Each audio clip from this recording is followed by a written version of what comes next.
We only invited you out of pity. My mother, Loretta laughed, clinking her champagne glass with my sister-in-law. Don't stay too long, Tiana. We have real guests coming later. My brother Marcus added with a smirk. Yeah, try not to embarrass us with that cheap suit. They thought they were breaking me. They thought I would cry or beg for their approval like I used to. Instead, I just smiled, finished my drink, and walked out. 1 week later, the locks were changed on the family cabin, the joint accounts were frozen, and when the eviction notice arrived, they finally realized who actually owned their perfect lives. If you have ever been the family scapegoat who secretly held all the cards, hit that like button and subscribe. Let me know in the comments where you are watching from. My name is Tiana, and I am 32 years old. To the outside world specifically. My family. I am a low-level data entry clerk struggling to make rent in a bad part of Atlanta. They think I live paycheck to paycheck clipping coupons and driving a car that rattles when it goes over 40 miles per hour. They think this because I let them think it. It is a necessary shield to the IRS and the federal courts. However, I am a senior forensic accountant specializing in asset recovery. I find money that people try to hide, and I take it back. My firm handles high-profile divorces, corporate fraud, and bankruptcy restructuring. My hourly rate is higher than my brother Marcus's entire weekly paycheck, assuming he actually had a job, which he usually does not. But my family lives in a delusion of their own, making a bubble of perceived status and grandeur that I have been quietly subsidizing for 5 years. The call came at 4 p.m. on New Year's Eve. I was in my high-rise office overlooking the city, reviewing a seizure order for a 60-foot yacht when my mother's name flashed on my phone screen. I debated ignoring it. Peace is a currency I value more than gold these days, and my mother is a master of emotional debt. But curiosity, or perhaps old habits, won out, Tiana, she said, skipping the hello. We are having a celebratory dinner tonight. Marcus just closed a massive deal in real estate. Ashley is making her famous roast. You should come. I know you probably do not have plans, so just bring some ice and try to dress decent for once. The invitation was not an olive branch. It was a summons. It was a demand for an audience. My mother Loretta needs witnesses to her life. She needs someone to look down on to make herself feel taller. And since my father Bernard has been sick and beaten down by years of her control, I am the designated audience member. I sighed. Looking at my reflection in the glass of my office window, wearing a $3,000 Italian suit that my mother would assume I bought at a thrift store. Okay, Mom, I said. My voice flat. What time? 7 sharp. And park that car of yours down the street. The Hendersons next door just bought a Mercedes, and I do not want your rust bucket lowering the property value. She hung up before I could agree or decline. That is the dynamic I am, the afterthought, the burden, the stain on their perfect image. I drove my 10-year-old Honda Civic to their house in Buckhead. It is my decoy car, the one I keep just for visits like this.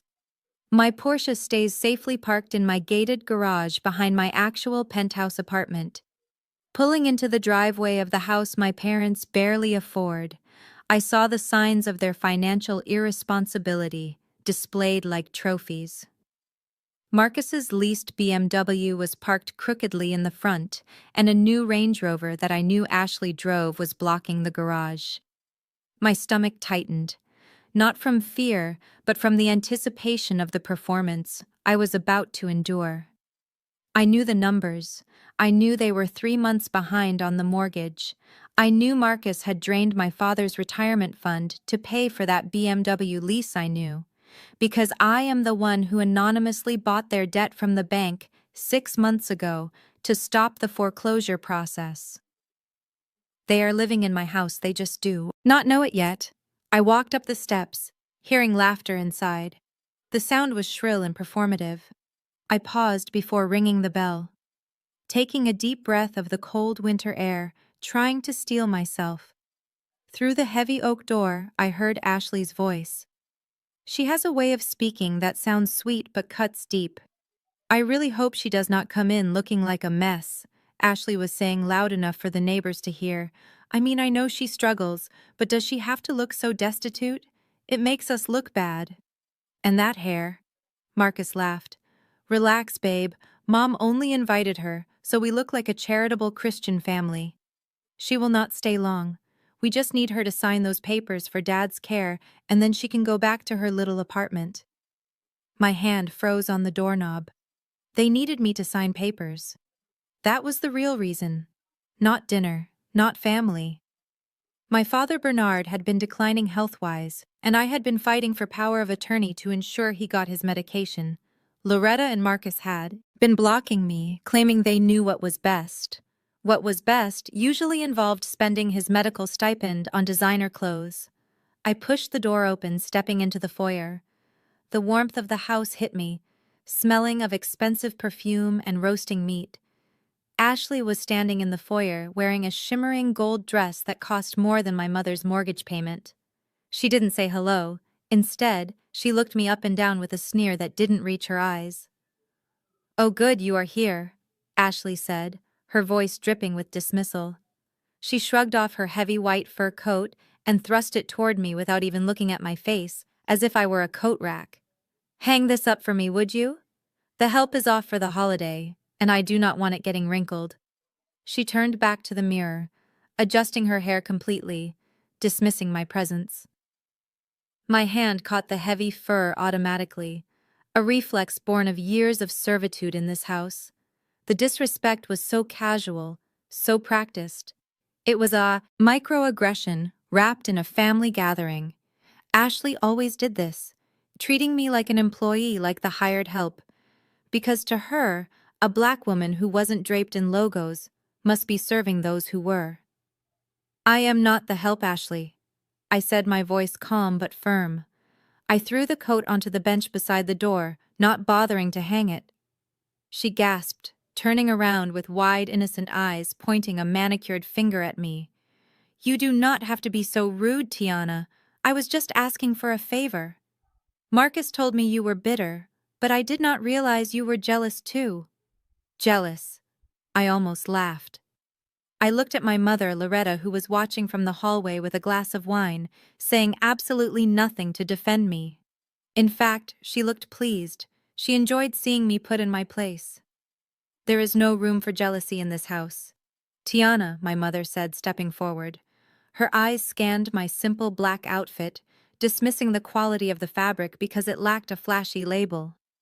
"We are celebrating tonight, Ashley, and Marcus are the future of this family.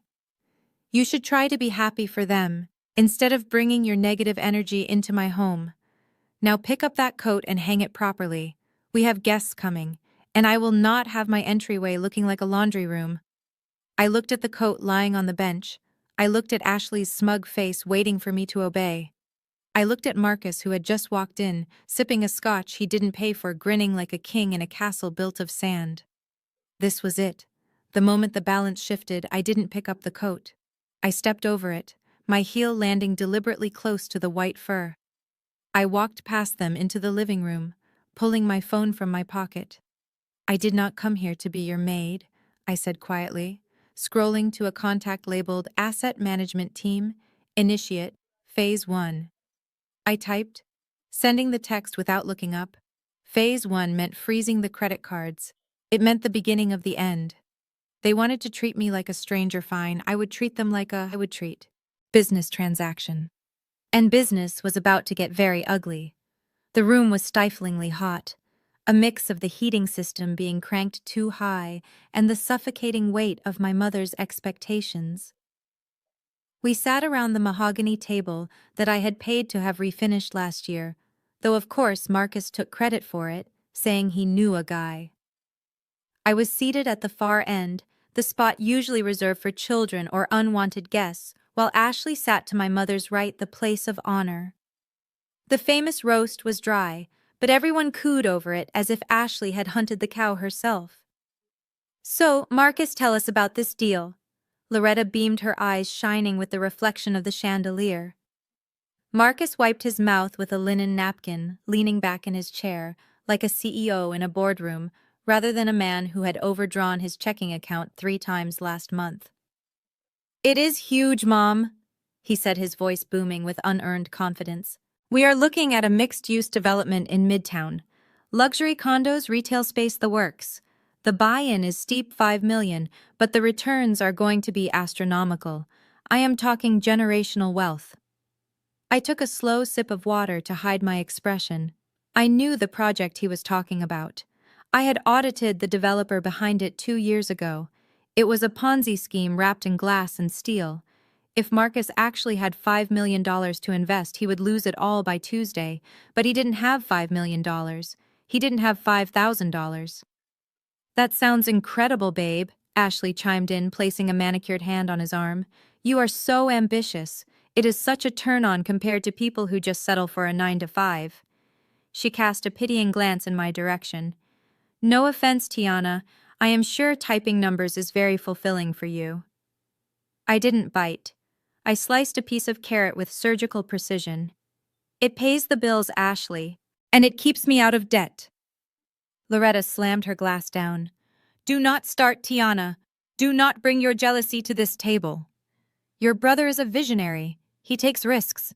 That is why he is going to own this city one day, while you are still renting that dusty little apartment of your grandmother's." The mention of the apartment made the air in the room change. Bernard, my father, shifted uncomfortably in his seat, staring intently at his mashed potatoes. He knew what was coming. I could see the shame radiating off him, but he was too weak to stop it. He had been letting Loretta bulldoze him for 40 years. "Actually, that brings me to something we need to discuss," Loretta said, her tone shifting from angry to businesslike. A tone she adopted whenever she was about to do something particularly cruel. "Marcus needs capital to secure his position in this deal, liquid capital, and your father and I have decided to help him." I put my fork down. "How exactly are you going to do that, Mom? I knew their finances better than they did. Their savings were gone, their credit cards were maxed out. The only asset they had left was the house we were sitting in, and even that was leveraged to the hilt." "We are selling Big Mama's condo," Loretta said. The silence that followed was absolute. Big Mama's condo, the 2-bedroom apartment in downtown Atlanta where I had lived for the past 3 years. It was the only property my grandmother had left solely to my father, bypassing Loretta entirely because she knew her daughter-in-law would squander it. I had moved in when it was falling apart, filled with mold and water damage. I had renovated it with my own money, restoring the hardwood floors, updating the plumbing, turning it into a sanctuary. I paid the property taxes, I paid the HOA fees, I paid the insurance. "You are selling the apartment," I repeated, my voice dangerously calm. "The one I live in." "Yes," Loretta said breezily, picking up her wineglass. "You can find somewhere else. You are single, Tiana. You do not need 2 bedrooms. You can rent a studio or maybe move in with one of your little friends. Marcus has a family. He has a wife. He needs this opportunity more than you need cheap rent." Cheap rent. I paid market value into an account that was supposed to be for my father's medical care. An account I suspected Loretta had been raiding for her shopping trips. "Dad," I said, looking directly at him, "you promised Big Mama you would never sell that place. You promised her it would stay in the family." Bernard looked up, his eyes watery and evasive. "Now, Tiana, you have to understand. Your brother, this deal could change everything for us. We have to think about the future." The future meant Marcus. It always meant Marcus. I was the past. I was the placeholder. I was the resource to be mined until I was dry. "It is already listed," Ashley added with a cruel little smile. "We spoke to a realtor yesterday. She thinks it will go fast, especially with all the upgrades you made. Thanks for that, by the way. It really bumped up the asking price." They had planned this. They had discussed it, laughed about it, and executed it behind my back while I was paying their bills. They were evicting me from the home I built to fund a scam for the brother who ridiculed me. "So let me get this straight," I said slowly, making sure I had the details for the record. "You are kicking me out. You are selling the only stability I have to give Marcus money for a project you have not vetted, and you expect me to just pack up and leave. Do not be dramatic, Tiana, Loretta snapped. We are giving you until the end of the month. That is plenty of time, and do not think about asking for a cut of the sale. That money is for the family business. You have your little job, you will be fine. This was it. The moment the tether snapped. I looked at them. Really looked at them. My mother with her face full of filler and her heart full of greed. My brother with his counterfeit watch and his hollow promises. My sister-in-law with her sneer. And my father, the man who should have protected me, shrinking into his chair. I am not asking for a cut, I said, standing up. I smoothed the front of my jacket. I just wanted to be sure. You are absolutely certain this is what you want to do? 100%, Marcus laughed. Do not be sore, sis. When I make my first million, I might even buy you a car, something used, obviously. Loretta waved a hand at me, shooing me away like a fly. If you are going to sulk, you can leave. We have champagne to open, and I do not want your sour face ruining the toast. Go on, get out. I nodded. Okay, I will go. I did not scream. I did not flip the table. I did not cry. I picked up my clutch from the floor and walked to the door. As I passed Ashley, she whispered loud enough for me to hear, "Finally, the help is leaving." I walked out of the house into the cool night air. The door clicked shut behind me, muffling the sound of their celebration. They were toasting to their future. They were toasting to the money they thought was coming. I walked down the driveway to my Honda Civic. I sat in the driver's seat and took a deep breath, inhaling the scent of old upholstery and impending justice.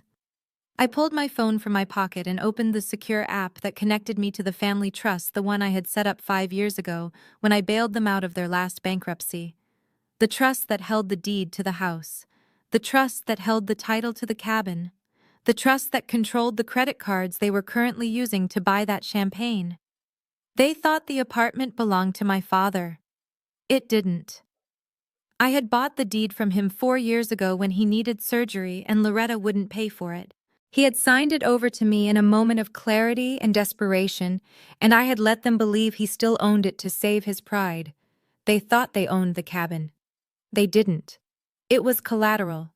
They thought they had credit. They didn't. They had authorized user cards on my account. I looked at the options on the screen. The glow of the phone illuminated my face in the dark car. Freeze all assets. Revoke authorized users. Initiate foreclosure proceedings. I didn't hesitate. My thumb hovered over the button for a fraction of a second, not out of doubt, but out of savoring the moment. I tapped the screen. Processing. Confirmed. All accounts frozen. Access denied. I put the phone down and started the car. As I pulled away from the curb, I looked back at the house one last time. The lights were blazing. They were warm and happy and full of wine. They had no idea that in exactly 3 minutes, when the waiter tried to run Marcus's card for the next bottle, the world they lived in was going to vanish into thin air. I drove toward the highway, leaving the suburbs behind. I wasn't going back to the apartment to pack. I was going to my penthouse. I was going to pour myself a glass of vintage scotch and watch the notifications roll in. Let the game begin. 7 days had passed since I walked out of my parents' house into the cold night air, and for 7 days I had watched the notifications roll in on my phone like a ticker tape of their demise. It was fascinating to watch the denial in real time. They assumed the frozen accounts were a glitch, a banking error, a mistake that could be yelled away.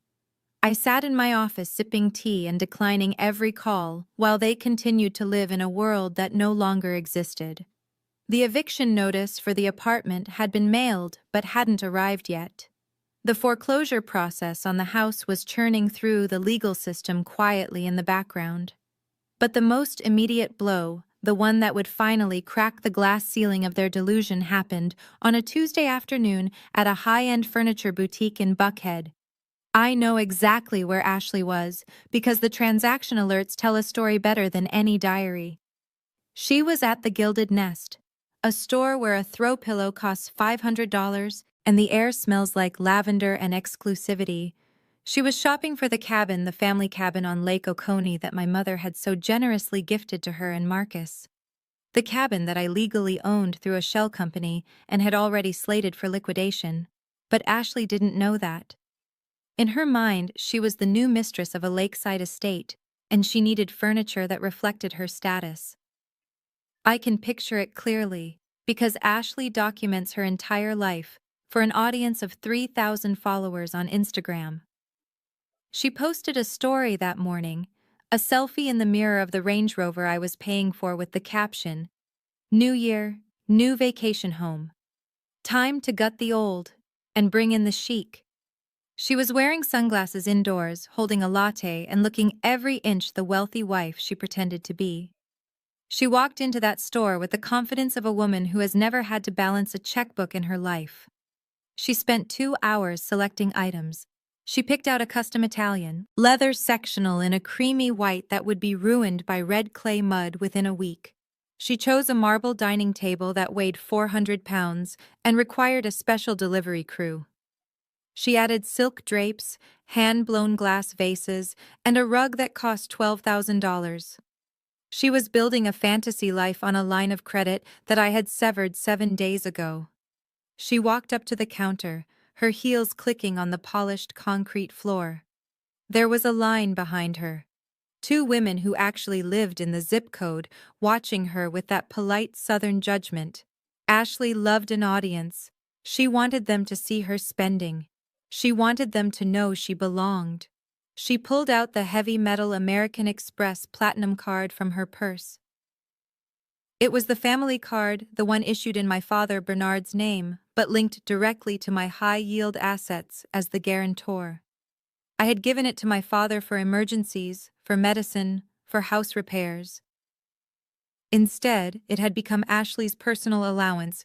Handed the card to the sales associate, a woman named Sarah, with a perfectly practiced smile.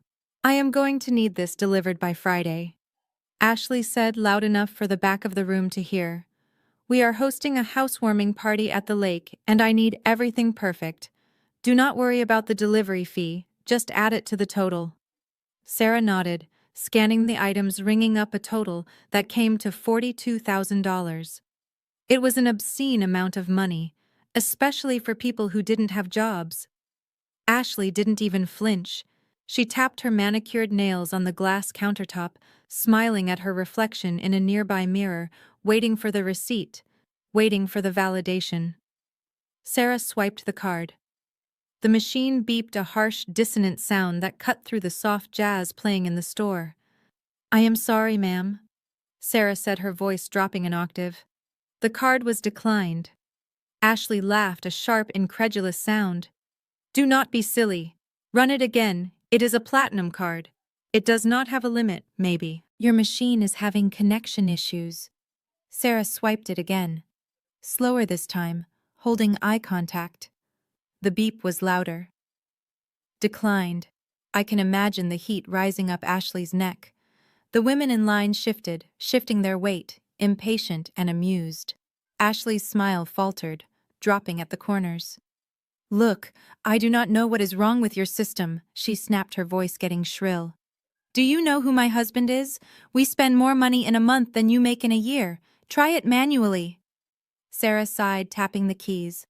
"I cannot force it through, ma'am. The bank is returning a code. It says the account has been closed by the grantor."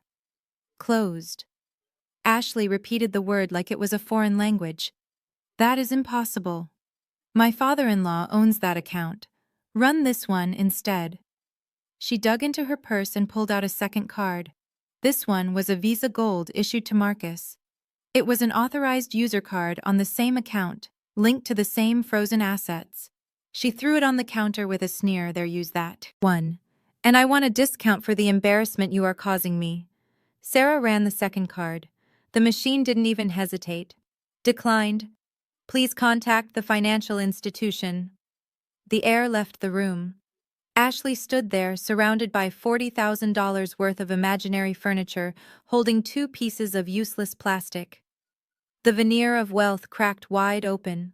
The women behind her started whispering. Ashley snatched the cards back, her hands shaking visibly now. "This is ridiculous," she shouted, causing the manager to look over from the back office. "I am calling my husband. You people are incompetent." She pulled out her phone, her fingers flying across the screen, dialing Marcus.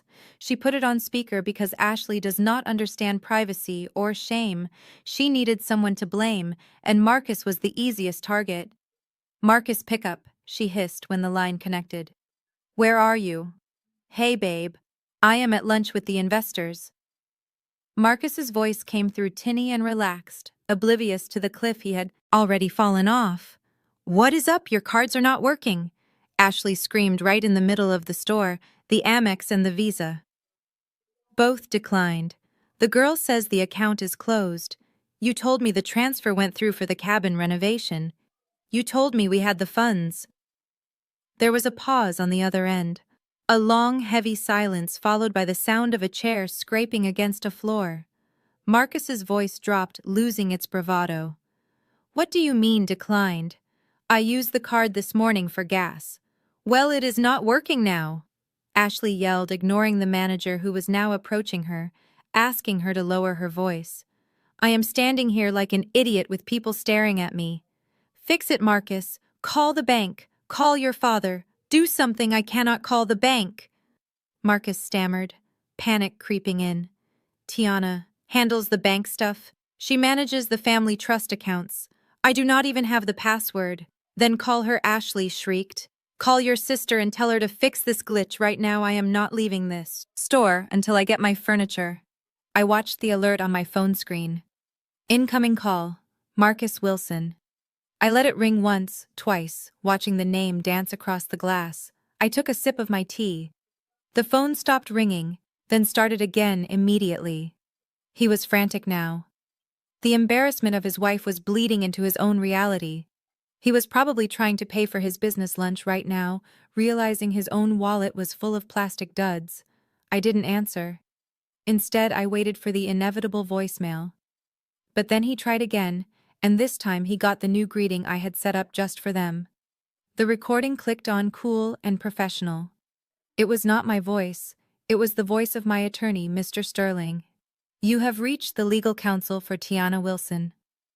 If you are calling regarding personal matters, please be advised that Ms. Wilson has ceased all direct communication.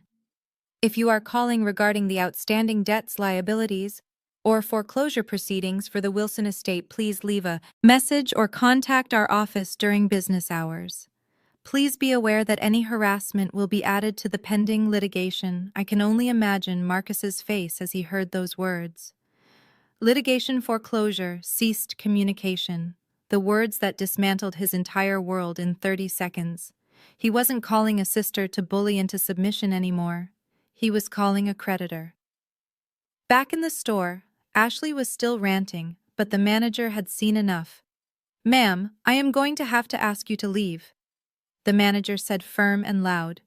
"The payment has been declined, and you are disturbing our other customers. Please leave before we call security." Ashley looked at the phone, where Marcus was likely stammering, explanations that made no sense. She looked at the sales associate who was already putting the voided receipt in the trash. She looked at the women in line who were openly laughing now. "You will hear from us," Ashley spat, grabbing her purse, clutching it like a shield. She turned on her heel and stormed out of the store, the bell on the door chiming a cheerful goodbye to her dignity. I set my phone down on my desk.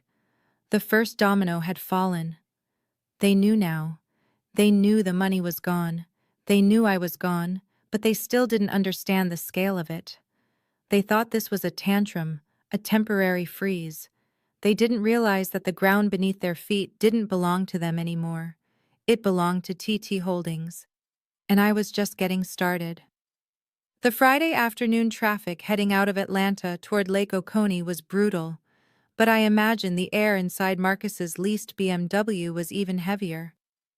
They were driving to the cabin, the sprawling lakeside retreat that had been in our family for 2 generations, the property my mother, Loretta, had so graciously gifted them at the dinner table just 5 days ago. They were going there to escape the humiliation of the credit card incident, to lick their wounds and play house in a mansion they believed was their birthright. I sat in my office, reviewing the security feed from the camera I had installed at the cabin's main gate 3 months ago. I watched the black BMW pull up the dust from the gravel road kicking up behind them. I could see Ashley in the passenger seat, sunglasses on, looking out the window, probably envisioning where she would put the $40,000 worth of furniture she tried to buy with my money. They looked like a couple going on a romantic getaway, oblivious to the fact that they were driving straight into a legal fortress. Marcus pulled up to the iron gates, expecting them to swing open automatically as they always did. He pressed the remote clipped to his visor. Nothing happened. He pressed it again, harder this time, jamming his thumb into the plastic. I saw him hit the steering wheel in frustration, mouthing words that I am sure were not fit for church. He rolled down his window and punched the code into the keypad. The keypad beeped red. Access denied. I leaned back in my chair, sipping my espresso. This was the moment reality began to set in. The gate wasn't broken. The code hadn't been changed by accident. The heavy industrial chain wrapped around the center pillars, secured with a padlock. The size of a fist was a very deliberate message. Marcus got out of the car, slamming the door. He was wearing a polo shirt and boat shoes, the uniform of the leisure class he desperately wanted to join. He walked up to the gate, shaking it, rattling the chain. The metal clanking echoed through the quiet woods.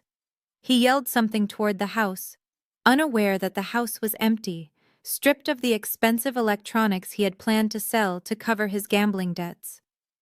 Ashley got out next, looking annoyed. She pointed at the sign I had posted on the gate just that morning. It was a white metal sign, stark and official. Property of T&T Recovery. Private property. No trespassing violators will be prosecuted. Marcus pulled out his phone. He was calling me. I let it go to voicemail. He called our father Bernard. He probably didn't answer because I had changed his number yesterday to protect him from their harassment. Then, predictably, Marcus did exactly what I wanted him to do. He called the police. I switched tabs on my computer to the police scanner feed, waiting. It took 20 minutes for the Greene County Sheriff deputy to arrive, flashing lights cutting through the tree line. Marcus waved him down, putting on his best aggrieved homeowner act. I could see him gesturing wildly, pointing at the gate, then at the house, claiming he was being locked out of his own property, that someone had illegally secured his inheritance. The deputy, a calm man named Officer Miller, walked up to the gate. He didn't look at Marcus. He looked at the sign. Then he looked at the clipboard the security guard was holding. The security guard, I had hired a man named Mr. Henderson, stepped out from the shadows of the guard shack that Marcus never bothered to staff. Mr. Henderson was 6'4" and built like a linebacker. He wore a uniform that said T&T Asset Protection.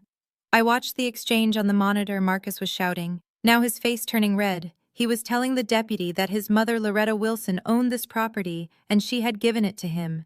He was demanding that Mr. Henderson be arrested for trespassing. Officer Miller held up a hand, silencing Marcus. He walked over to Mr. Henderson and took a thick file folder from him. The file contained the deed, the transfer of title, the foreclosure documents, and the eviction notice that had been legally served to my parents' address 6 months ago. Marcus looked confused. He stepped closer, trying to read the papers over the deputy's shoulder. "That is my house," he sputtered. "My name is Marcus Wilson." Officer Miller turned around, his face stern. "Mr. Wilson, according to these documents, this property does not belong to you. It does not belong to your mother either. It was foreclosed upon 6 months ago due to non-payment of a $300,000 lien. The debt was purchased, and the title transferred to T&T Recovery LLC." Marcus froze. The color drained from his face. "Foreclosed," he stammered. "That is impossible. My father paid off the mortgage years ago." "He did pay off the mortgage," I whispered to the screen. "But he didn't pay off the business loan you took out in his name, did he?" "Marcus, The loan you defaulted on. The loan I bought for pennies on the dollar to save the property from going to public auction. Officer Miller continued. The current owner, Ms. Tiana Wilson, acting as the principal of T&T Recovery, allowed the previous occupants to remain on the premises as a courtesy. That courtesy has been revoked as of January 1st. You are trespassing. Ashley let out a shriek that the microphone picked up clearly. Tiana, she owns this, Marcus. Tell him he is lying. Tiana is a secretary. She does not own anything. The deputy looked at Ashley, then back at Marcus. I suggest you leave, folks. The owners have a standing order to prosecute trespassers. You have 5 minutes to turn that car around before I have to write you a citation. Marcus looked at the gate, looked at the house he thought was his, and then looked at the deputy. The realization was hitting him like a physical blow. The T&T stood for Tiana, the company that had been sending them notices. The company they ignored because they thought it was just junk mail was me. I had owned the roof over their heads for half a year, allowing them to play pretend while I paid the property taxes. But I wasn't done yet. As Marcus stumbled back to the car, defeated and humiliated, another vehicle pulled up the long driveway. It was a tow truck. I had timed this perfectly. Marcus had leased his BMW through a predatory lender, one that worked closely with asset recovery firms like mine. He was 4 months behind on payments. He had been hiding the car at the cabin, thinking the repo men wouldn't find him out in the country. But I knew where he was, and I knew the repo man. The truck backed up, blocking the BMW, and Officer Miller watched, his arms crossed, leaning against his cruiser. Marcus started screaming again, running toward the tow truck driver, waving his arms like a madman. You cannot take my car, he yelled. This is a mistake. I paid it. The driver didn't even argue. He just hooked up the chains, efficient and silent.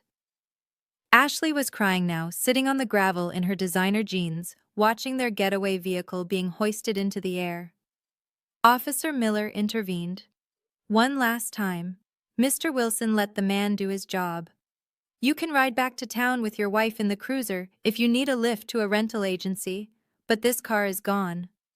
I watched them standing there in the dust as the tow truck rumbled away with the BMW. Marcus looked small, broken, stripped of his car, his house, and his pride. Ashley looked furious, plotting her next move, realizing she had bet on the wrong horse. They had driven there to celebrate their victory over me. They ended up stranded on the side of a dirt road, locked out of a family legacy they had squandered, evicted by the sister they called a failure. I closed the laptop and finished my tea. The cabin was secure. The car was repossessed. Phase 2 was complete, but the biggest blow was yet to come. They still had the house in Buckhead, or at least they thought they did. But Monday morning was coming, and with it the final piece of the puzzle that would leave them with absolutely nowhere to hide. I picked up my phone and sent a text to my assistant. Proceed with the office visit. It was time to introduce Marcus to the real Tiana Wilson, not the sister he mocked, but the shark he never saw coming. Monday morning arrived with the kind of aggressive brightness that usually signals a very bad day for someone who hasn't slept. Marcus had spent the weekend in a rage, fueled by humiliation and cheap motel coffee. After being evicted from the cabin and watching his car get towed, he and Ashley had been forced to take an Uber back to the city. The ride cost $300, which Ashley paid with a credit card she had hidden from him, creating yet another fracture in their already crumbling alliance. By the time he woke up on Monday, he wasn't just angry, he was desperate. And desperate men make stupid mistakes. He decided to confront me at work. In his mind, I was still the lowly data entry clerk working in a basement office somewhere downtown. He thought he could storm in, cause a scene, and shame me into giving him his life back. He thought he could bully me into submission, just like he had done since we were kids. He didn't know that my office wasn't in a basement. It was on the 42nd floor of the Sovereign Tower, the most prestigious financial address in Atlanta. And he didn't know that I wasn't just an employee, I was a partner. I was in the middle of a briefing with my team, reviewing the asset forfeiture plan for a corrupt senator, when the call came from the lobby security desk. Ms. Wilson, there is a gentleman here to see you. The guard's voice was polite but tense. He claims to be your brother. He is quite agitated. I smiled, looking at the security feed on my monitor. There was Marcus standing in the marble lobby of the Sovereign Tower, looking completely out of place. He was wearing a rumpled suit, clearly the same one he had worn all weekend, and he was shouting at the receptionist, pointing a finger in her face. Behind him, a group of Japanese investors I recognized as potential clients for his failed real estate deal were watching with wide eyes. They were waiting for their own meeting, likely with another firm in the building, and Marcus was giving them a show they wouldn't forget. "Send him up," I said calmly, "but have security escort him. Do not let him on the elevator alone." I turned to my team. "Ladies and gentlemen, if you will excuse me for a moment, I have a family matter to attend to. Please continue reviewing the Johnson file." I walked out of the conference room, my heels clicking on the Italian marble floor. I wasn't wearing the drab gray skirts I wore to my parents' house. Today, I was wearing a bespoke navy suit cut to perfection with a silk blouse and Louboutin heels. My hair was down-styled in loose waves, not pulled back in the severe bun my mother hated. I looked like exactly what I was, a woman who controlled millions of dollars in assets. When the elevator doors opened, Marcus stormed out, ready to launch into a tirade. "Tiana, you ungrateful little—" He started, his voice echoing in the quiet, sophisticated lobby of my firm. But then he stopped. He looked around, the floor-to-ceiling windows offering a panoramic view of the city, the original modern art on the walls, the quiet hum of serious money being made. And then he looked at me. He froze, his mouth hanging open slightly. He looked at my suit, my shoes, the Rolex on my wrist. He looked at the name on the glass wall behind me. T&T Holdings, Asset Recovery, and Forensic Accounting. Partner Tiana Wilson. "What is this?" he whispered, the fight draining out of him, replaced by confusion. "This isn't data. This. Entry. No." "Marcus, it isn't," I said, stepping forward, my voice cool and professional. "This is my company. The company that owns the debt you defaulted on. The company that owns the cabin you were trespassing in, and the company that is about to foreclose on Mom and Dad's house. If you don't start making sense very quickly." He stared at me, blinking rapidly, as if trying to reconcile the sister he knew with the woman standing in front of him. You own this, but Mom said you were broke. Mom said you were a failure." "Mom sees what she wants to see," I replied, crossing my arms. "You, on the other hand, should have known better. You pride yourself on being a businessman, Marcus. Yet you never once checked who bought your debt. You never looked at the signature on the eviction notice. You were so busy playing big shot that you didn't notice the shark swimming in your own pool."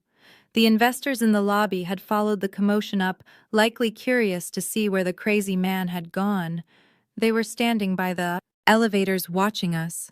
Marcus saw them, and his face turned a deep shade of crimson.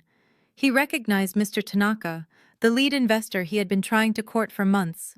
"Mr. Tanaka," Marcus stammered, trying to smooth his rumpled jacket. "This is just a misunderstanding. My sister and I were just discussing." Mr. Tanaka didn't look at Marcus. He looked at me. He recognized me from a charity gala last month where I had donated $50,000. "Ms. Wilson?" he said, bowing slightly. "I did not know this man was your brother." "He is," I said, my voice devoid of warmth. "Unfortunately, but we do not do business together. Mr. Tanaka, my firm has strict standards regarding financial solvency and ethical conduct." Mr. Tanaka nodded, his face impassive. "I see. We will keep that in mind. Good day, Ms. Wilson." He turned and walked away, taking his group and Marcus's last hope of a legitimate investment with him. Marcus watched them go, his hands clenching into fists. He turned back to me, his eyes filled with hatred. "You ruined it," he hissed. "You ruined everything. Why are you doing this? Is this because of the dinner? Because Mom was mean to you? You are destroying your own family for revenge." I laughed. A short, humorless sound. Revenge. Marcus. This isn't revenge. This is accounting. You borrowed money. You didn't pay it back. You lived a lifestyle you couldn't afford on my dime. You disrespected me in my own home. Yes, the apartment was mine too, and you tried to kick me out to fund a scam. I am just balancing the books. Security, I said, nodding to the two large men standing behind him. Please escort Mr. Wilson out of the building and ensure he is banned from the premises.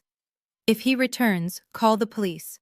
Marcus started to shout again, but the guards were on him in a second, each taking an arm. They marched him toward the elevators, his feet dragging on the marble, screaming that I was a thief, a liar, a traitor. The elevator doors closed, cutting off his voice, leaving only the quiet hum of the office. I stood there for a moment, smoothing my jacket. My assistant Sarah walked up, holding a file folder. Ms. Wilson, your mother is online. She sounds hysterical, Sarah said, her face neutral. Do you want to take it? I looked at the phone on the reception desk, blinking red. Loretta. She had probably just received the foreclosure notice, or maybe Marcus had called her from the lobby screaming about my betrayal. No, I said, turning back toward the conference room. Let it go to voicemail. I have a meeting to finish. And Sarah, yes, Ms. Wilson, send a fruit basket to Mr. Tanaka's office. With my compliments, tell him I look forward to seeing him at the gala next week. Yes, ma'am? I walked back into the conference room, closing the door on the chaos. The office raid was over. Marcus had seen the truth, but he still didn't understand the full extent of it. He thought he had lost a deal. He didn't realize he was about to lose his freedom. Because the file on my desk, the one I had been reviewing before he arrived, wasn't just about his debts, it was about the company funds he had embezzled. The funds he stole from our father's medical trust. Phase 3 was about to begin. And this time, I wasn't just taking his money, I was taking his reputation. The phone rang at 8 o'clock that evening, just as I was pouring a glass of wine in my penthouse. The city lights of Atlanta sprawled out below me, a glittering carpet of success that felt miles away from the desperate clawing need of my family. I knew it was Loretta, even before I looked at the screen. She had let Marcus do the yelling, now it was her turn to do the crying. It was their standard operating procedure. Good cop, bad cop. Except they were both bad cops, and they were both incompetent. I answered on the third ring, putting it on speaker while I swirled the Cabernet in my glass. You are trying to kill him, my mother sobbed without preamble. Her voice was thick, wet with tears that might have even been real for once. You are trying to kill your father. Tiana, are you happy now? The stress is going to stop. His heart. I took a sip of wine, cool and composed. You are the one who stopped paying for his heart medication. Mom, I said, my voice steady. I checked the pharmacy logs. He hasn't had his prescription filled in 3 weeks. Where did that money go? How dare you, she shrieked. The sorrow instantly replaced by defensive rage. We are doing the best we can. You have no idea the pressure we are under. Marcus needs support. The family needs support. And you are out there playing corporate raider, destroying everything we built. I am not destroying anything. I am just turning on the lights. I said, if you want to talk, we can talk, but not over the phone. Meet me at the coffee shop on Piedmont. The one with the green awning. In 30 minutes. Come alone. If I see Marcus, I leave. If I see Ashley, I leave. I hung up before she could argue. I grabbed the thick manila folder from my desk, the one labeled Wilson Family Audit. It was heavy, dense with the weight of 5 years of lies. I checked my appearance in the mirror, immaculate, unbothered, and headed out into the night. I arrived 10 minutes early, securing a table in the back corner. It was neutral ground, public enough to prevent a scene, private enough for the devastation I was about to unleash. Loretta arrived 5 minutes late, wearing sunglasses at night and a headscarf, trying to look like a celebrity, trying to avoid paparazzi, but looking more like a woman on the run from her own life. She sat down opposite me, refusing to take off the glasses. "You look terrible," I said honestly. She snatched the menu, pushing it aside. "I do not want coffee. I want you to stop this madness. Unlock the accounts, Tiana. Give Marcus back his car, and for the love of God, take those chains off the cabin gate." "Do you know what the neighbors are saying? They think we are criminals?" I placed the folder on the table between us. The sound of it hitting the wood was heavy, a dull thud that made Loretta flinch. "You are criminals, Mom," I said softly. I opened the folder, revealing the first page, a spreadsheet color-coded in red and black. "This is a forensic audit of the family businesses going back 3 years. I did it myself." She looked at the papers, then away. Dismissive. "I do not understand your little charts. You will understand this." I pointed to a figure circled in red bold marker. "Marcus has lost $500,000 in the last 36 months. $500,000. Mom gone vaporized." "That is a lie," she hissed, leaning forward, lowering her voice. "Marcus is an investor. Markets fluctuate. You do not understand high finance. I understand that he invested $100,000 in a crypto scam that was debunked 2 years ago," I said, flipping the page. "I understand that he spent $50,000 on a business consultant who turned out to be his fraternity brother living in Miami. And I understand that he withdrew $80,000 in cash from the business operating account the week before Ashley bought her new nose." Loretta froze. Her hand went to her throat, clutching the pearls that I had bought her for Mother's Day 3 years ago. "You leave Ashley out of this." "I cannot leave her out, because she is the biggest line item on the expense report." I flipped to the next section labeled, "Lifestyle Maintenance. Lease payments for cars they cannot afford. Designer handbags listed as office supplies. Spa treatments categorized as client development." "It is embezzlement, Mom. Plain and simple. Marcus isn't running a business. He is running a personal piggy bank. And the worst part is, he drained the company dry 18 months ago." "So where has the money been coming from?" Loretta asked, her voice trembling slightly. A crack in the armor. She knew. The question wasn't curiosity. It was fear. I turned to the final section of the dossier, the one labeled Bernard Wilson, Medical and Retirement Trust. This was the part that made my blood run cold, the part that had turned my sadness into a weapon. "You raided Dad's retirement fund," I said. The words were stones heavy and hard. "You have been siphoning money from the account meant for his care, meant for his golden years. You took it all to plug the holes in Marcus's sinking ship, to buy Ashley's silence, to keep up appearances at the country club." Loretta straightened up, taking off her sunglasses to glare at me with watery, red-rimmed eyes. "It was necessary," she said, her voice taking on that familiar, self-righteous tone. "Your father would want to help his son. He would want to save the family legacy. We borrowed it, Tiana. We were going to put it back as soon as Marcus's deal closed." "There is no deal, Mom." I slammed my hand on the table, making the coffee cups rattle. "There never was a deal. And you didn't borrow anything. You stole. But here is the part you don't know. The part that is going to keep you awake at night." I leaned in close, locking eyes with her. I wanted to see it. I wanted to see the moment the realization hit. "You think you have been spending Dad's money for the last 2 years? You think that bottomless pit of cash you have been dipping into was his hard-earned savings?" Loretta blinked, confusion clouding her anger. "What are you talking about?" "Dad's account hit zero 2 years ago," I said, my voice dropping to a whisper. "He was broke. Mom, you and Marcus bled him dry 24 months ago. The bank called me. They were going to close the account. They were going to bounce the check for his heart medication." She stared at me, her mouth opening slightly, working soundlessly. "I couldn't let him die," I continued. "So I linked my personal account to his. I set up an automatic transfer. Every time you withdrew money, every time Marcus needed a bailout, Every time Ashley swiped that card, it didn't come from Dad. It came from me. Loretta recoiled as if I had slapped her. She pressed her back against the booth, shaking her head.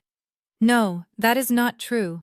Look at the statements I pulled out, the bank records showing the deposits, monthly injections of $5,000, $10,000, sometimes $20,000, all from Tiana Wilson. All from the daughter you called a failure. The daughter you wouldn't let sit at the head of the table. For 2 years I have been funding your delusion. I said I paid for the cars, I paid for the clothes, I paid for the food in your refrigerator, I paid for the roof over your head while you mocked me for living in an apartment. And you didn't even know it. You were so busy looking down on me that you didn't realize you were standing on my shoulders. Tears were streaming down Loretta's face now, but they weren't the manipulative tears from the phone call. They were tears of humiliation. Tears of a woman who realizes she has bitten the hand that fed her, and that hand has now formed a fist. I thought it was Bernard's, she whispered. I thought we still had time. You have no time, I said, closing the folder. I cut the transfer yesterday. The well is dry, Mom.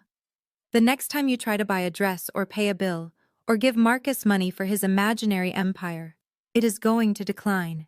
And when Dad asks why he can't afford his doctor, you are going to have to tell him exactly where his money went. Loretta reached out her hand, trembling, trying to touch my arm. Tiana, please, you cannot do this. We will pay you back. Marcus is close to something big. I swear. We just need a few more months. I pulled my arm away, standing up. I looked down at her, small and pathetic in the booth, surrounded by the evidence of her own greed. I don't want your money, Mom. I want you to feel what it is like to be powerless. I want you to know that every luxury you enjoyed for the last 2 years was charity from the daughter you despised. And now the charity is over. I picked up my purse, leaving the folder on the table. It was a copy. I had the originals safely locked away. You should probably order a coffee, I said, turning to leave. It is going to be a long walk home. I canceled your Uber account on my way over. I walked out of the coffee shop into the crisp night air, leaving my mother staring at the spreadsheet that proved her golden son was a thief and her scapegoat daughter was the only reason she wasn't living on the street. Phase 3 was complete. The secrets were out. The money was gone. Now it was time to let them tear each other apart. The fallout from the frozen accounts was immediate and catastrophic, but while my mother was weeping in a coffee shop, Ashley was busy showing her true colors back at the house. The well had run dry, and rats are always the first to flee a sinking ship, barely 48 hours after the credit card decline. Ashley had turned on Marcus with a viciousness that would have been impressive if it wasn't so predictable. She wasn't interested in standing by her man through sickness and health, or through poverty and debt. She was interested in maintaining the illusion of the lifestyle she felt entitled to. I heard about the chaos from my neighbors, who were more than happy to update me on the drama unfolding at my parents' house. The driveway had become a marketplace of desperation. Marcus was forced to sell his collection of sneakers, rare Jordans, and limited releases that he had spent thousands on trying to look like a mogul. He sold them for cash to a reseller who lowballed him in the front yard, while the neighbors watched. Ashley stood on the porch screaming at him not to touch her things, but she had already packed 3 suitcases of designer clothes and hidden them in the trunk of her car, just in case. She forced him to pawn his Rolex, the one he claimed was a gift from a business partner, but was actually bought with my father's heart medication money. He got $6,000 for it, and Ashley took $4,000 immediately, claiming she needed it for groceries and essentials.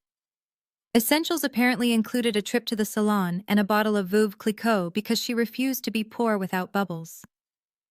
Marcus was spiraling, selling off pieces of his ego just to keep the lights on for another week, but it wasn't enough. The mortgage was months behind. The utilities were overdue, and the lifestyle Ashley demanded required a burn rate of $10,000 a month.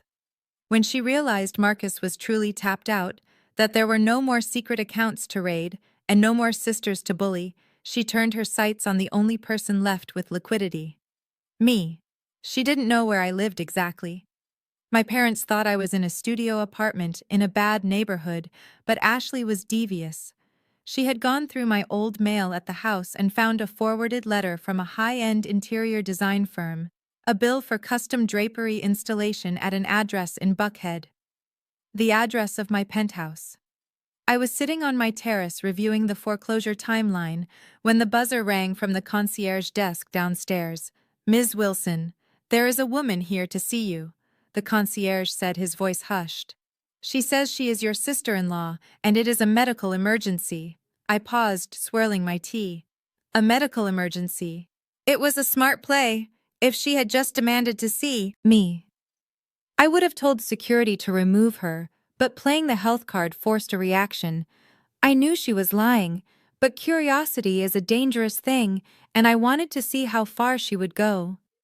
"Send her up," I said, "but tell security to wait outside my door just in case."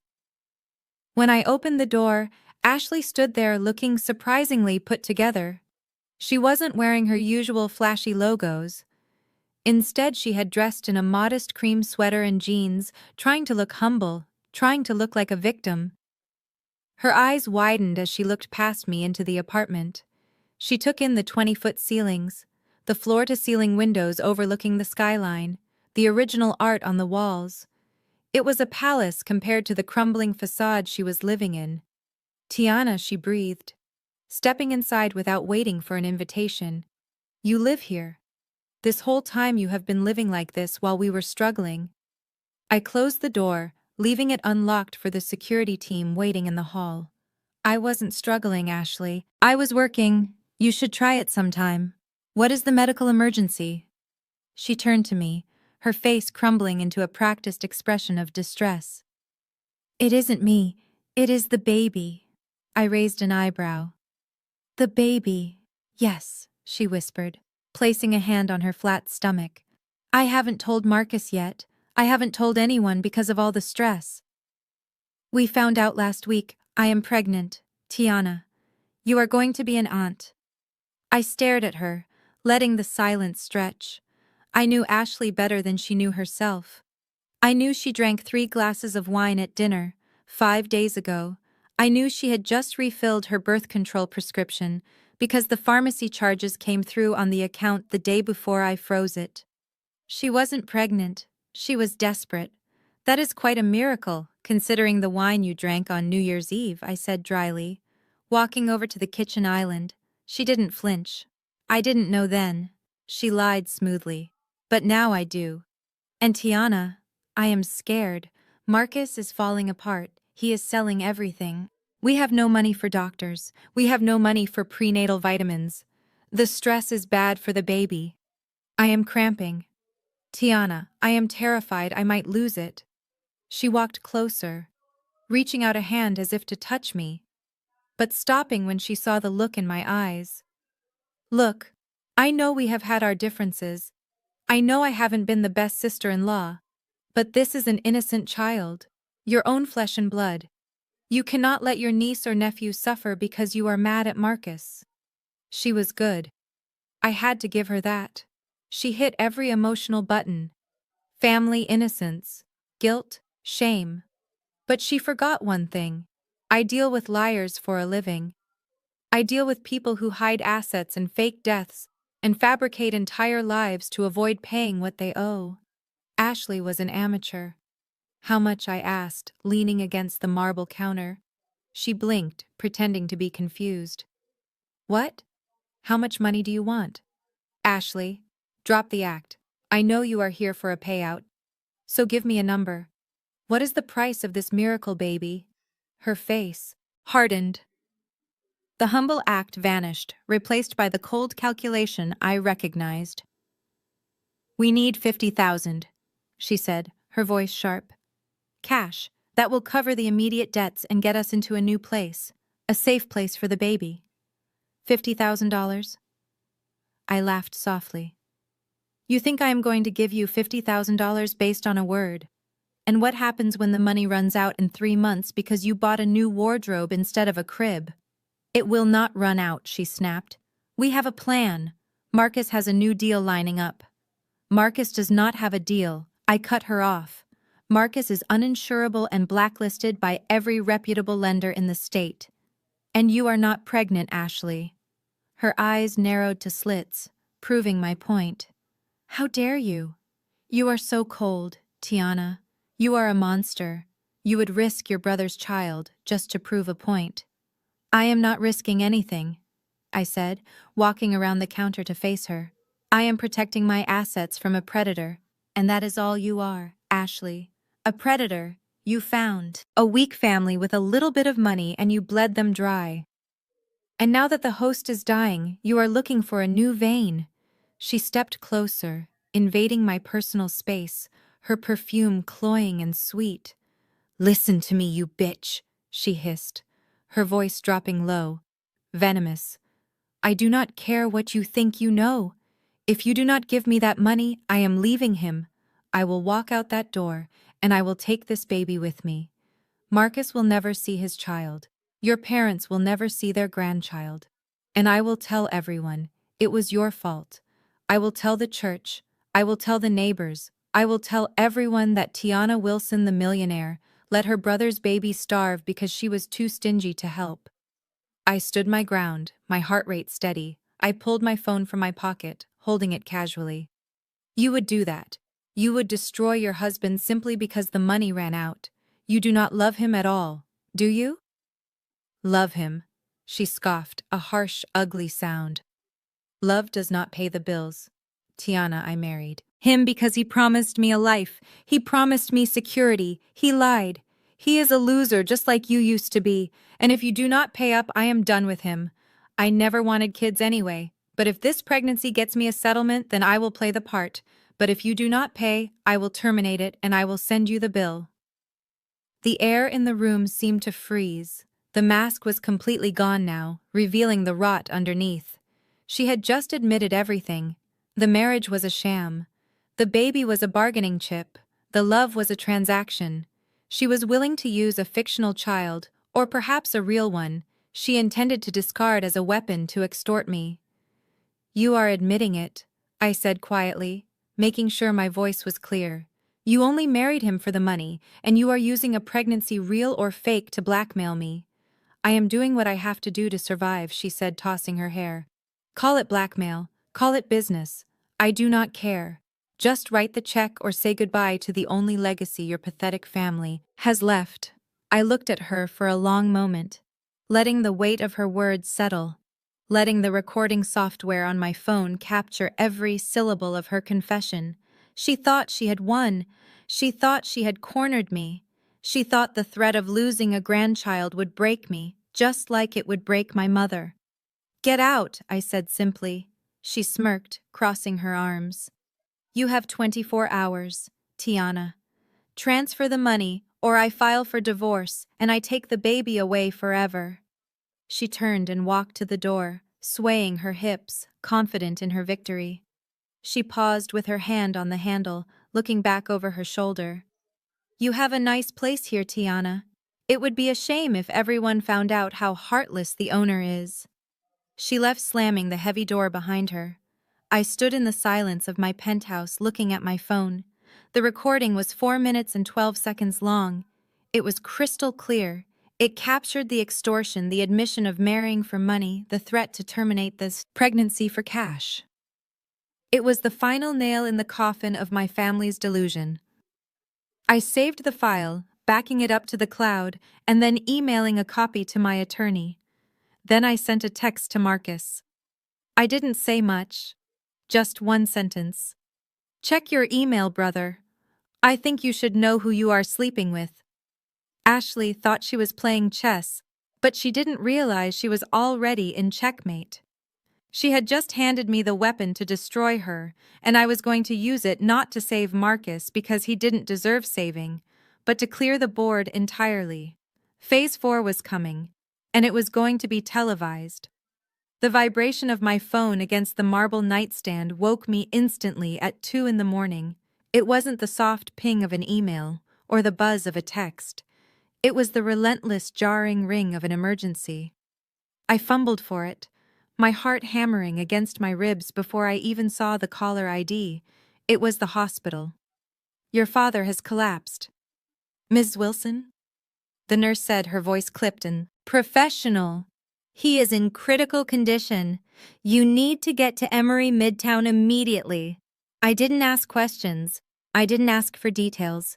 I just moved, pulling on jeans and a sweater, grabbing my keys and sprinting to the elevator.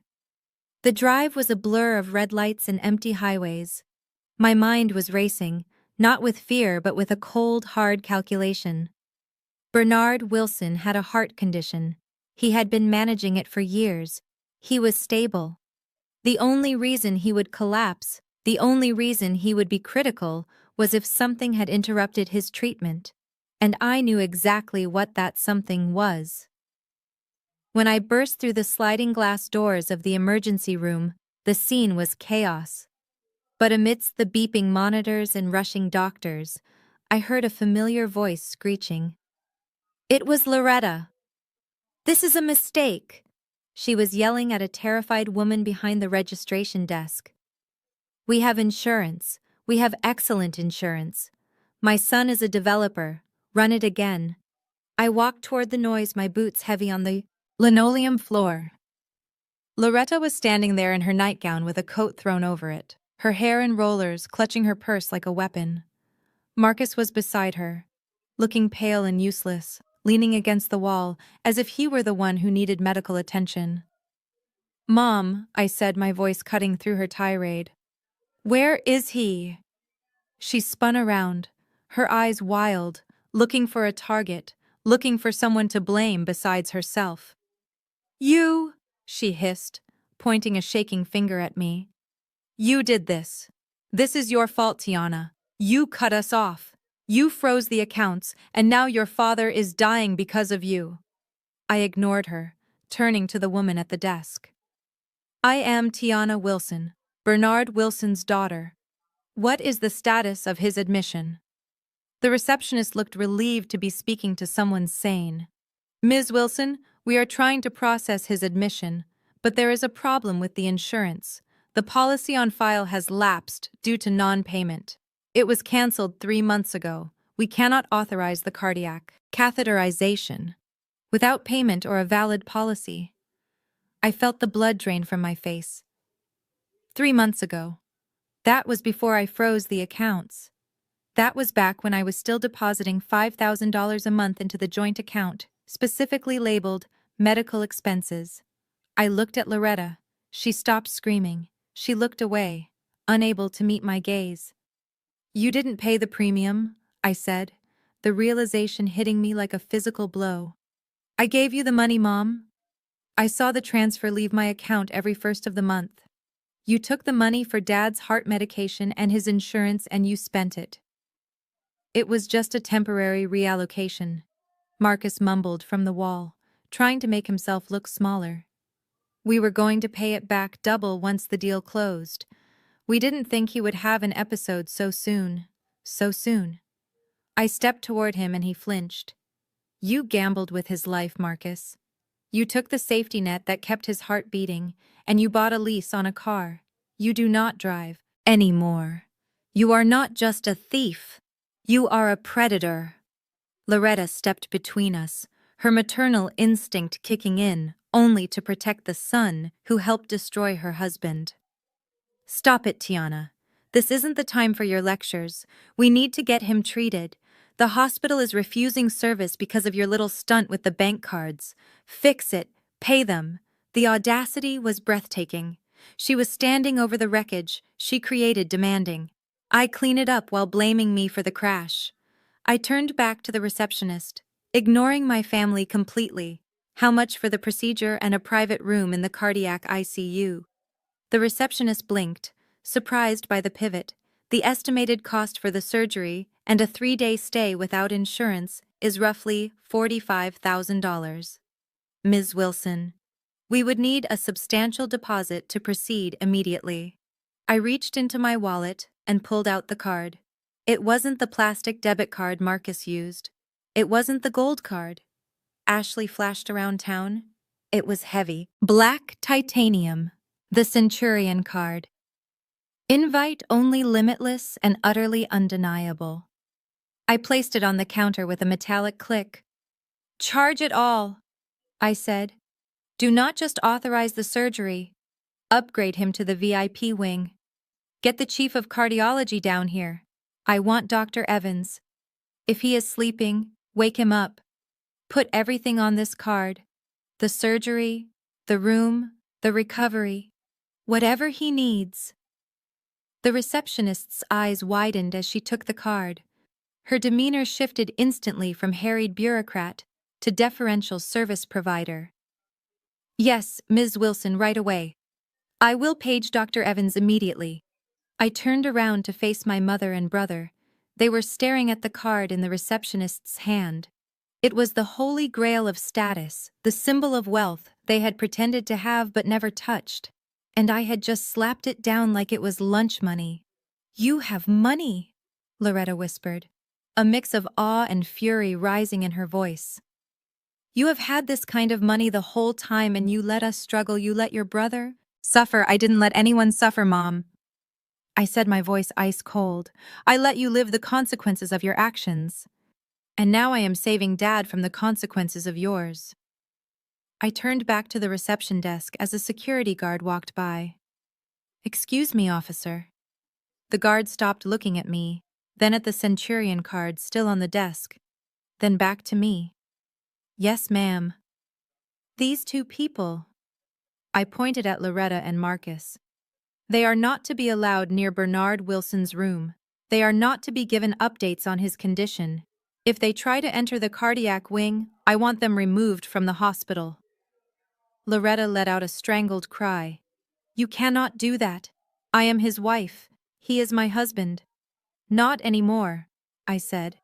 I pulled a folded document from my purse. I carried it everywhere now alongside the evidence of their fraud. It was a medical power of attorney signed by Bernard Wilson 6 months ago during a rare moment of lucidity when I visited him alone. He knew Mom, he knew you were slipping, he knew Marcus was hungry, trusted me. I handed the document to the receptionist. "Scan this into his file. I am his designated medical proxy. I am making the healthcare decisions moving forward, and my decision is that his stress levels need to be kept at 0. That means his wife and son are banned from his floor." The receptionist nodded, typing furiously. "Mr. Wilson's file has been updated. Security will escort them to the waiting area on the first floor." Loretta lunged for me, her hands clawing, but the security guard stepped in, catching her by the arm. "Easy, ma'am. Let's go." I watched as they were led away. Loretta screaming that I was an ungrateful child. Marcus looking back at me with a look of pure terror, realizing that his safety net was truly gone. They were escorted out of the emergency room, their voices fading into the hum of the hospital. I took a deep breath, smoothing my sweater. I wasn't just the girl who paid the bills anymore. I was the gatekeeper.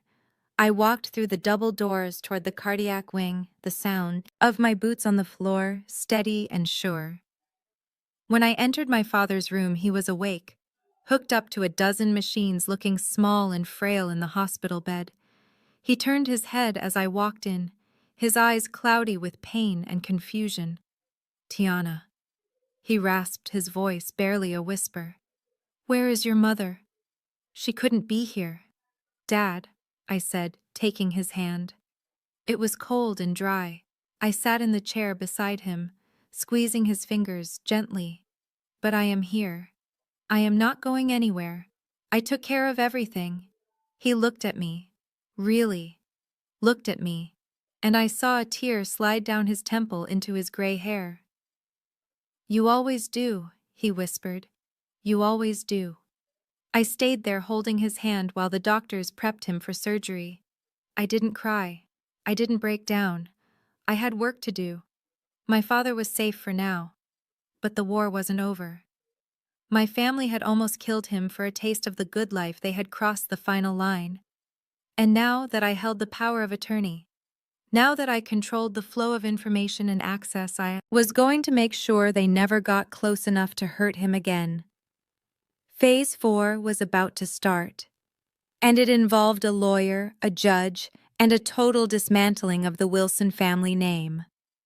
The silence from my family lasted exactly 12 hours. It was the calm before a very calculated storm. They realized they couldn't bully me. They realized they couldn't manipulate me. And most importantly, they realized they couldn't get to my father to force him to sign checks. So they did the only thing people like them know how to do when they lose control of the narrative. They decided to burn my reputation to the ground. It started with a notification on my phone, a tag on Facebook from a cousin I hadn't spoken to in 5 years. Then another from a deacon at our family church. Then a flood of comments on my professional LinkedIn profile. I opened the app, and there it was. A photo of Loretta sitting at her kitchen table looking frail and destitute wearing a sweater I knew she had bought at Goodwill specifically for this performance. The caption was a masterpiece of fiction. Please pray for our family. My husband is fighting for his life in the hospital, and our daughter Tiana has used her legal connections to ban us from his bedside. She has cut us off financially, leaving us with nothing to pay for his care or our own food. We are heartbroken that money has turned our child against God and family. It went viral locally within hours. The comments were vitriolic. People I had grown up with, people I had tutored in math, people whose small businesses I had helped save pro bono, were calling me a monster. They were calling me ungrateful. They were saying I had forgotten where I came from. Then came Ashley. She didn't stick to Facebook. She went to TikTok. She posted a tearful video sitting in her car, the leather seats carefully cropped out. She spoke in a soft, trembling voice about how she just wanted peace. She claimed I had threatened her unborn child. She claimed I had mocked her for being poor. She painted a picture of a jealous, bitter sister-in-law who used her wealth as a bludgeon to destroy her brother's happiness. I watched the video on my office monitor, my face reflected in the glass, devoid of emotion. Ashley was getting thousands of views. The comments were filled with support. "Stay strong, Mama. She sounds toxic. Karma will get her." Karma was indeed coming, but not for me. The real blow, however, didn't happen online. It happened at Greater Hope Baptist Church. This was the seat of power in our community. My parents had been members for 30 years. My father was a deacon. My mother was the head of the hospitality committee. Their social standing was the only currency they had left, and they were spending it all to destroy me. I received a call from Deacon Miller on Tuesday afternoon. He was a man I respected, a man who had given me my first Bible. "Sister Tiana," he said, his voice heavy with disappointment. "The Board of Elders had a meeting last night. Your mother came to us. She was in a terrible state. She told us everything. She told you a version of everything, Deacon," I said calmly. "She told us you have evicted them. She told us you seized their assets while your father is in a coma. Tiana, the church cannot stand by while you abuse your elders. We are considering revoking your membership. We are considering a public censure. A public censure. In our world, that was social death. It meant being shunned. It meant every door in the community closing in my face.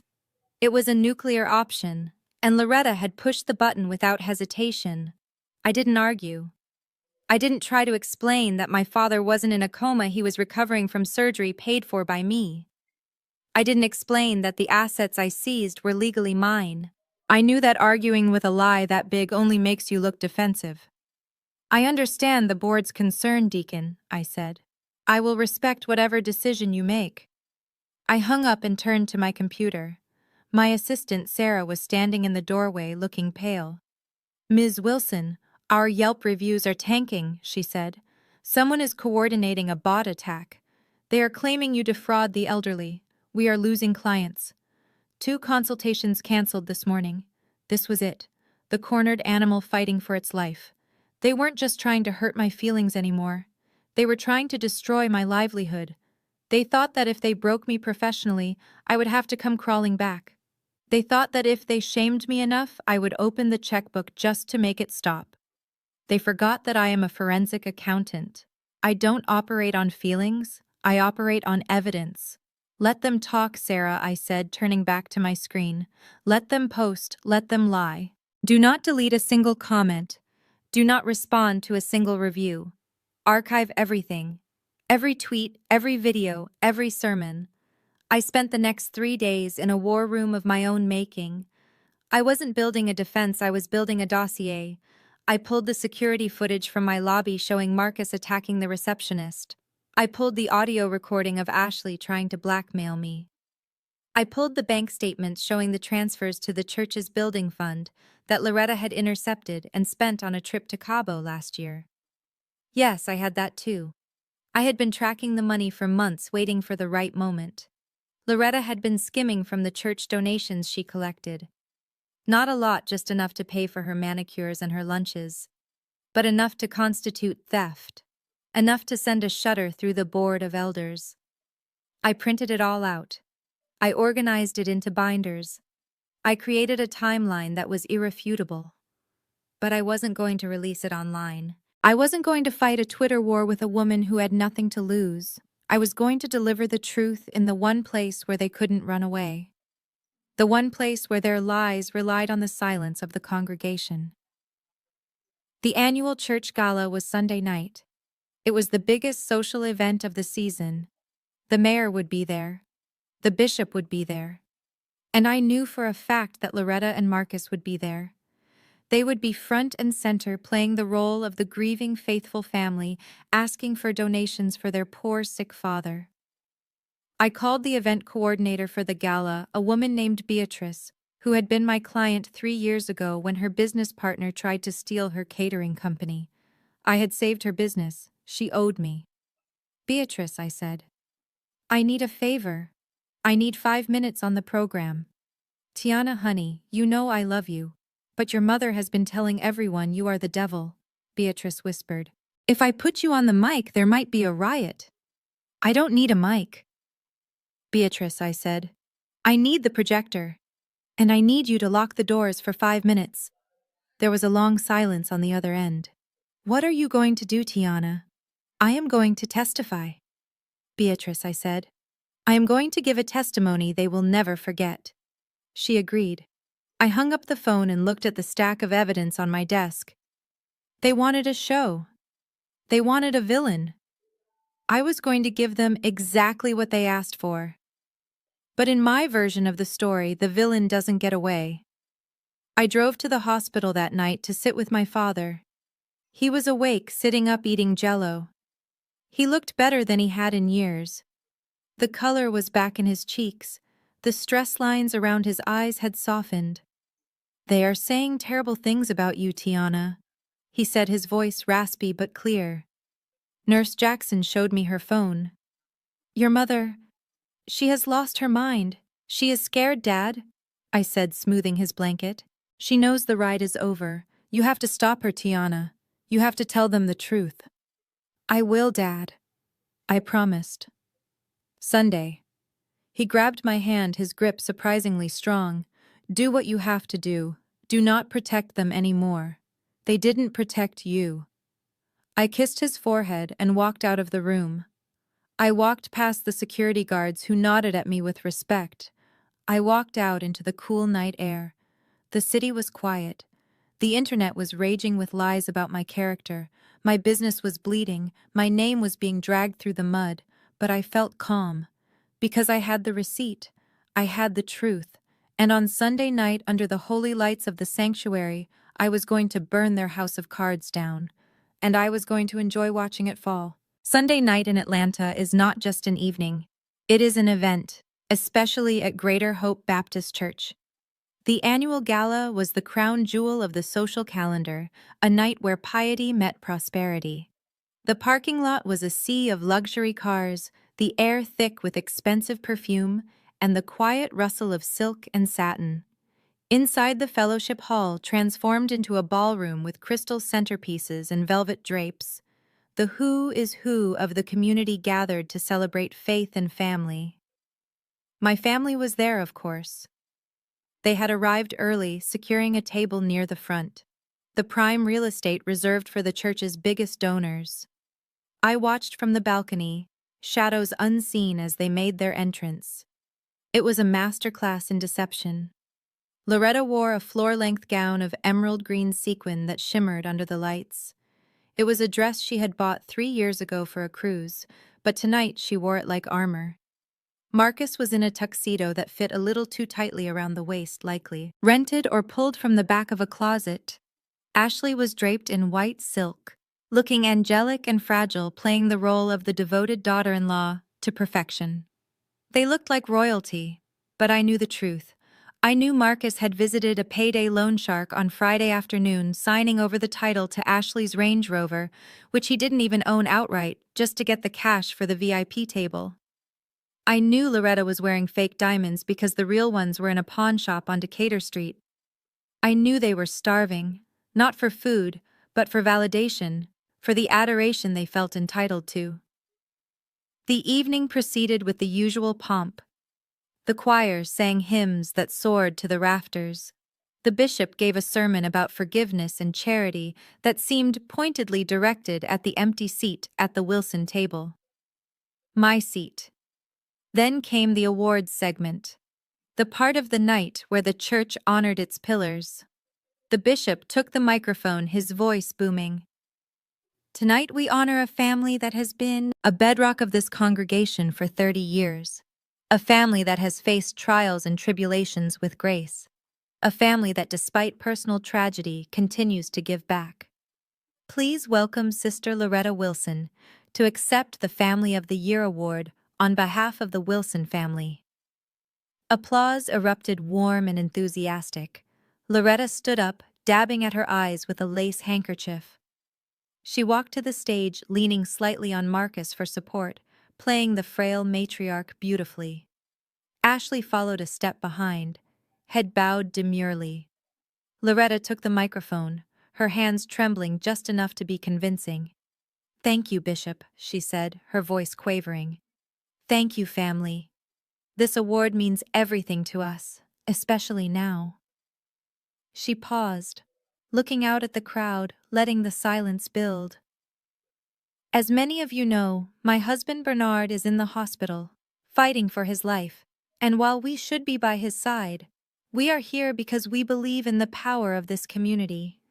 We believe in the power of prayer." Murmurs of amen rippled through the room.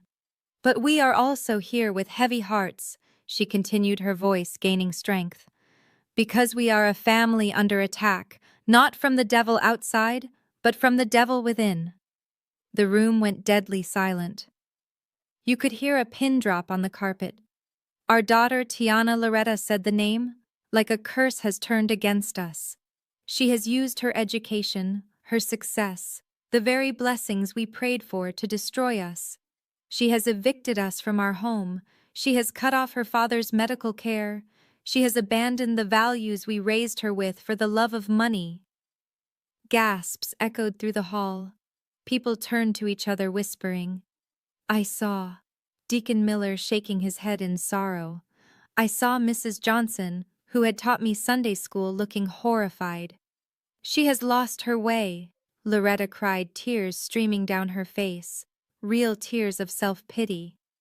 "We ask you tonight, not for money, though God knows we have been left with nothing. We ask you for prayer. Pray for Tiana. Pray that her heart of stone will be turned to flesh. Pray that she remembers the family that loved her before it is too late." Marcus stepped up, putting an arm around her shoulder, looking stoic and noble. Ashley wiped a tear from her cheek. It was a tableau of suffering innocence, a perfect portrait of a family wronged by a greedy, ungrateful child. The bishop stepped forward, placing a hand on Loretta's head. "Let us pray for this family," he boomed. "Let us pray for the return of the prodigal daughter." The entire room bowed their heads, united in judgment, united in their pity for the poor Wilson family. That was my cue. I walked out of the shadows of the balcony and down the grand staircase. My heels on the marble steps were a sharp staccato rhythm that cut through the prayer. I wasn't wearing a gown.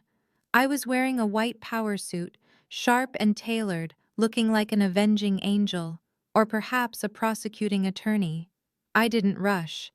I walked with the slow, deliberate pace of someone who owns the building. Someone looked up, then another. A ripple of movement spread through the crowd as heads lifted, eyes widening. Is that her? Someone whispered. It is Tiana. The murmurs grew to a buzz, then a roar. The bishop stopped praying, looking up to see what was causing the disturbance. Loretta opened her eyes following his gaze. She saw me, and for the first time that night her mask slipped. The grief vanished, replaced by pure, unadulterated fear. I walked straight down the center aisle, the crowd parting for me like the Red Sea. I didn't look at them. I looked only at the stage, at the 3 people standing there in their rented finery. I reached the front of the stage and stopped. I didn't climb the stairs. I didn't need to. I looked up at Loretta, my face calm, my eyes dry. You asked for prayers, Mom, I said, my voice clear and carrying to the back of the silent room. You asked for the truth. Loretta gripped the podium, her knuckles white. Get out! She hissed low enough that only the front row could hear. You are not, too, welcome here.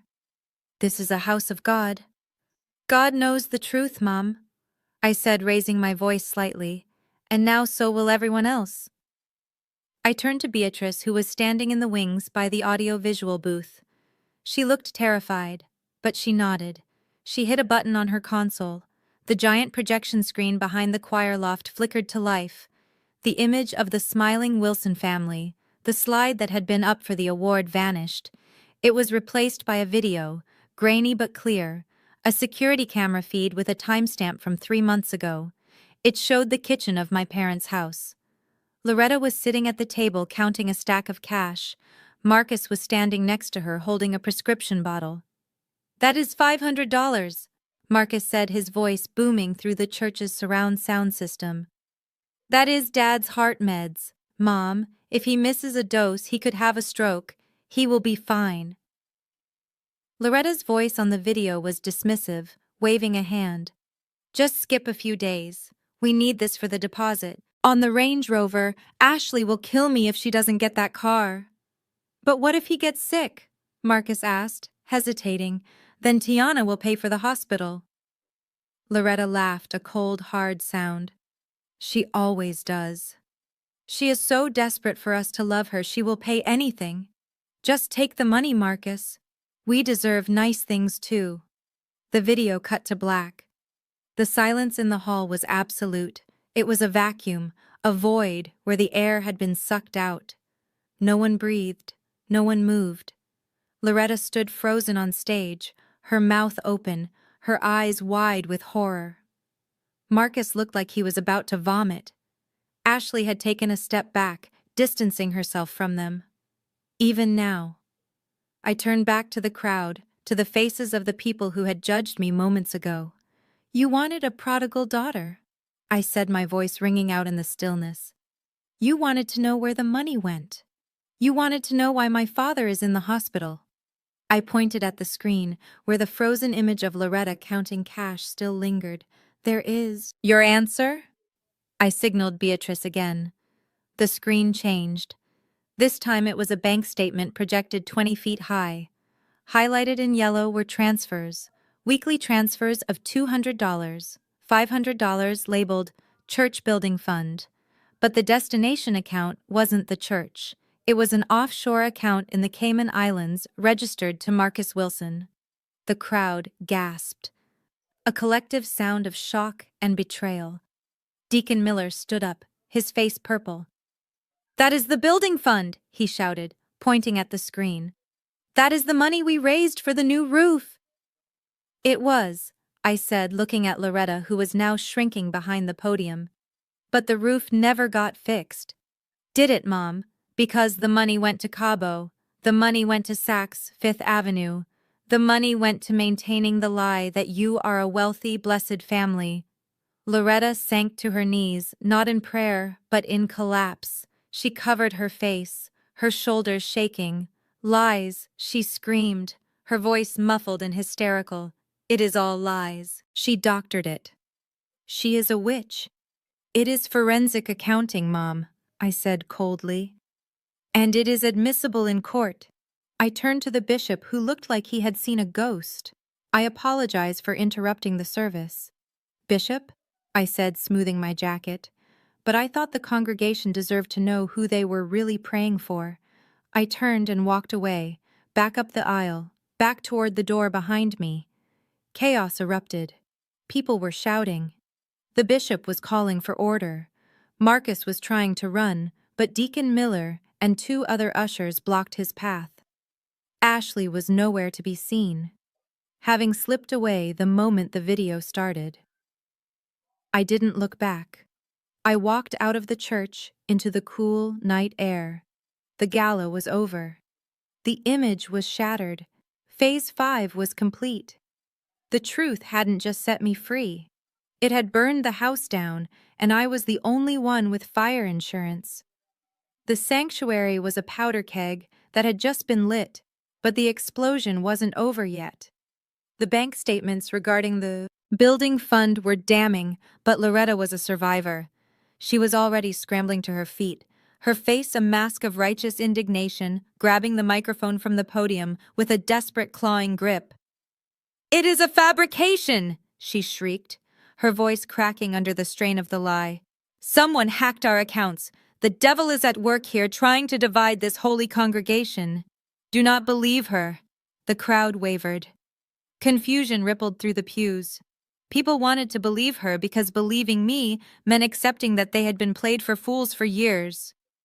Marcus, sensing the hesitation, stepped forward, puffing out his chest, trying to look intimidating despite the sweat beading on his forehead.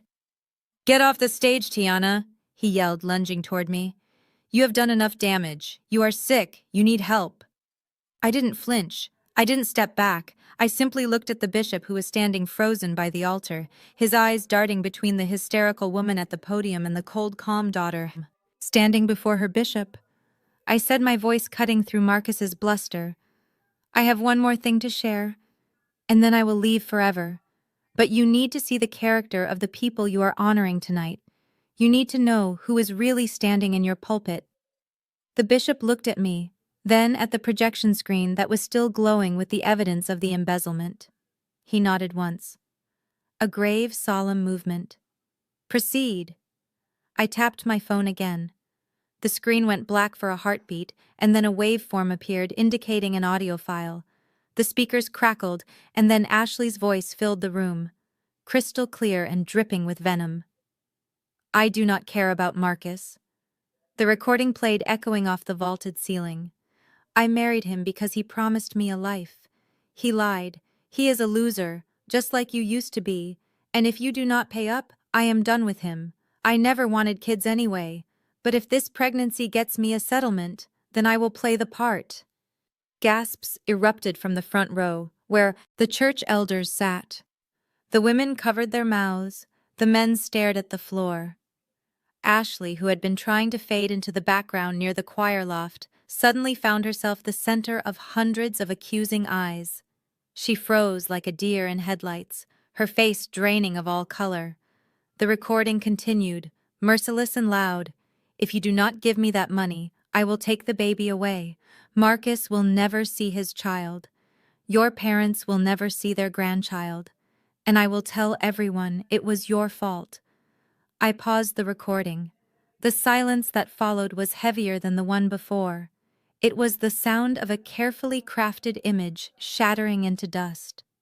Marcus turned slowly to look at his wife. His mouth hung open, a look of pure betrayal on his face. For the first time, he wasn't looking at me with hatred. He was looking at the woman he had bankrupted our family for. "You said you loved me," Marcus whispered, his voice picked up by the lapel mic he was still wearing. "You said it wasn't about the money." Ashley didn't answer. She just backed away, shaking her head, her eyes darting around the room, looking for an exit that wasn't blocked by the judgmental stares of the congregation. But I wasn't done. The final blow, the one that would ensure Loretta could never show her face in this town again, was queued up and ready. And for those of you wondering why my father, Bernard Wilson, is fighting for his life tonight, I said, my voice dropping an octave deadly, Serious. It isn't just because of stress. And it isn't just because of the missing insurance payments. Watch closely. I hit play. The screen flickered to a grainy black and white video. It was the security feed from my parents' hallway, taken 2 weeks ago. The timestamp was clearly visible in the corner. The video showed Bernard, my father, shuffling down the hall in his pajamas, leaning on a cane. He looked frail, confused. He went into the bathroom and closed the door. A moment later, Marcus appeared in the frame. He looked around, checking to make sure no one was watching. Then he slipped into the master bedroom. The camera angle switched to the bedroom feed. Marcus walked straight to the nightstand. He opened the drawer and pulled out a large orange prescription bottle, my father's heart medication. He poured the pills into his hand, counting them. Then he took a sandwich bag from his pocket and dumped the majority of the pills into it, leaving only a few in the bottle. He put the bottle back and shoved the bag into his pocket. As he turned to leave, he ran into Loretta, who was standing in the doorway watching him. "Did you get enough?" she asked, her voice on the recording, clear and sharp. "Yeah," Marcus replied, patting his pocket. "I can get 200 for these down at the gym.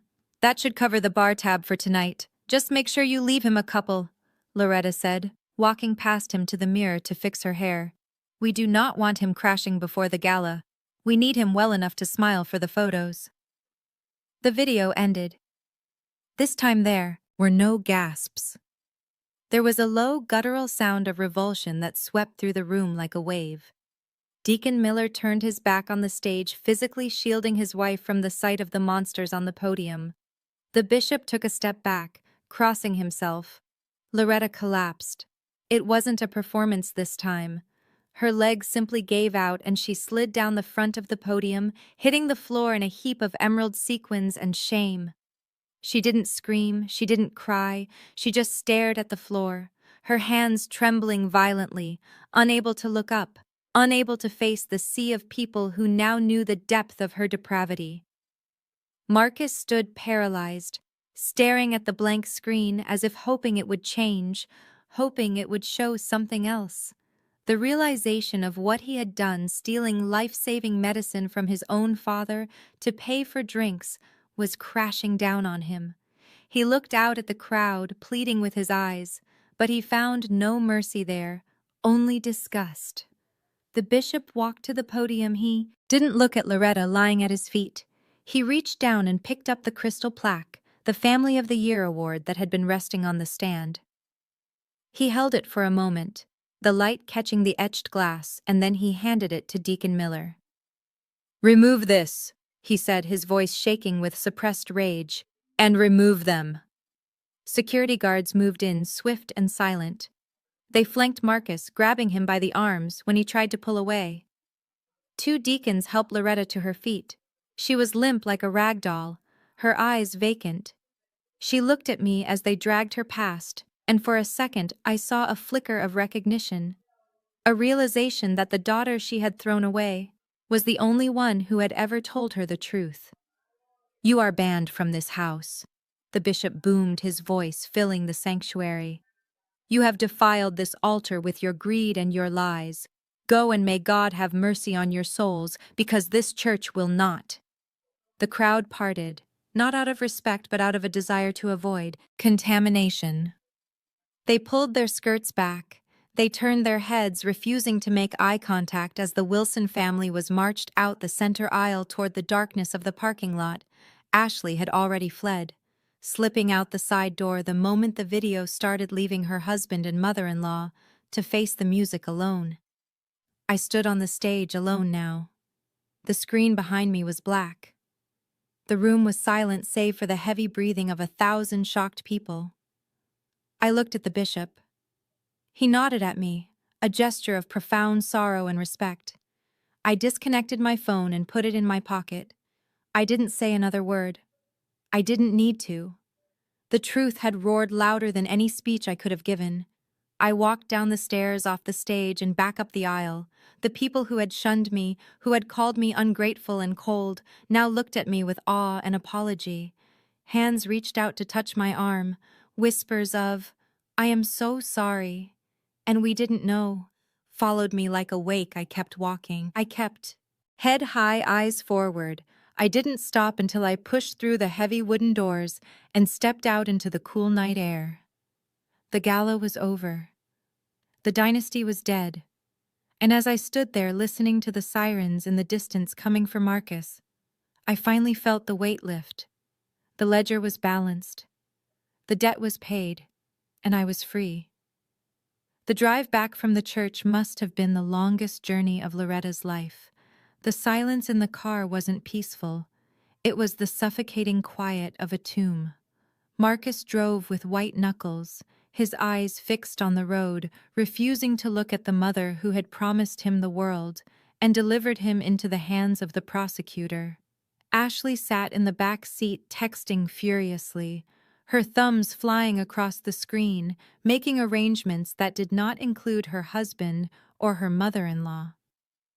They arrived at the house in Buckhead, expecting to hide behind the heavy oak doors to regroup and plan their next lie. Instead, they found the driveway filled with trucks. They weren't police cars, and they weren't news vans.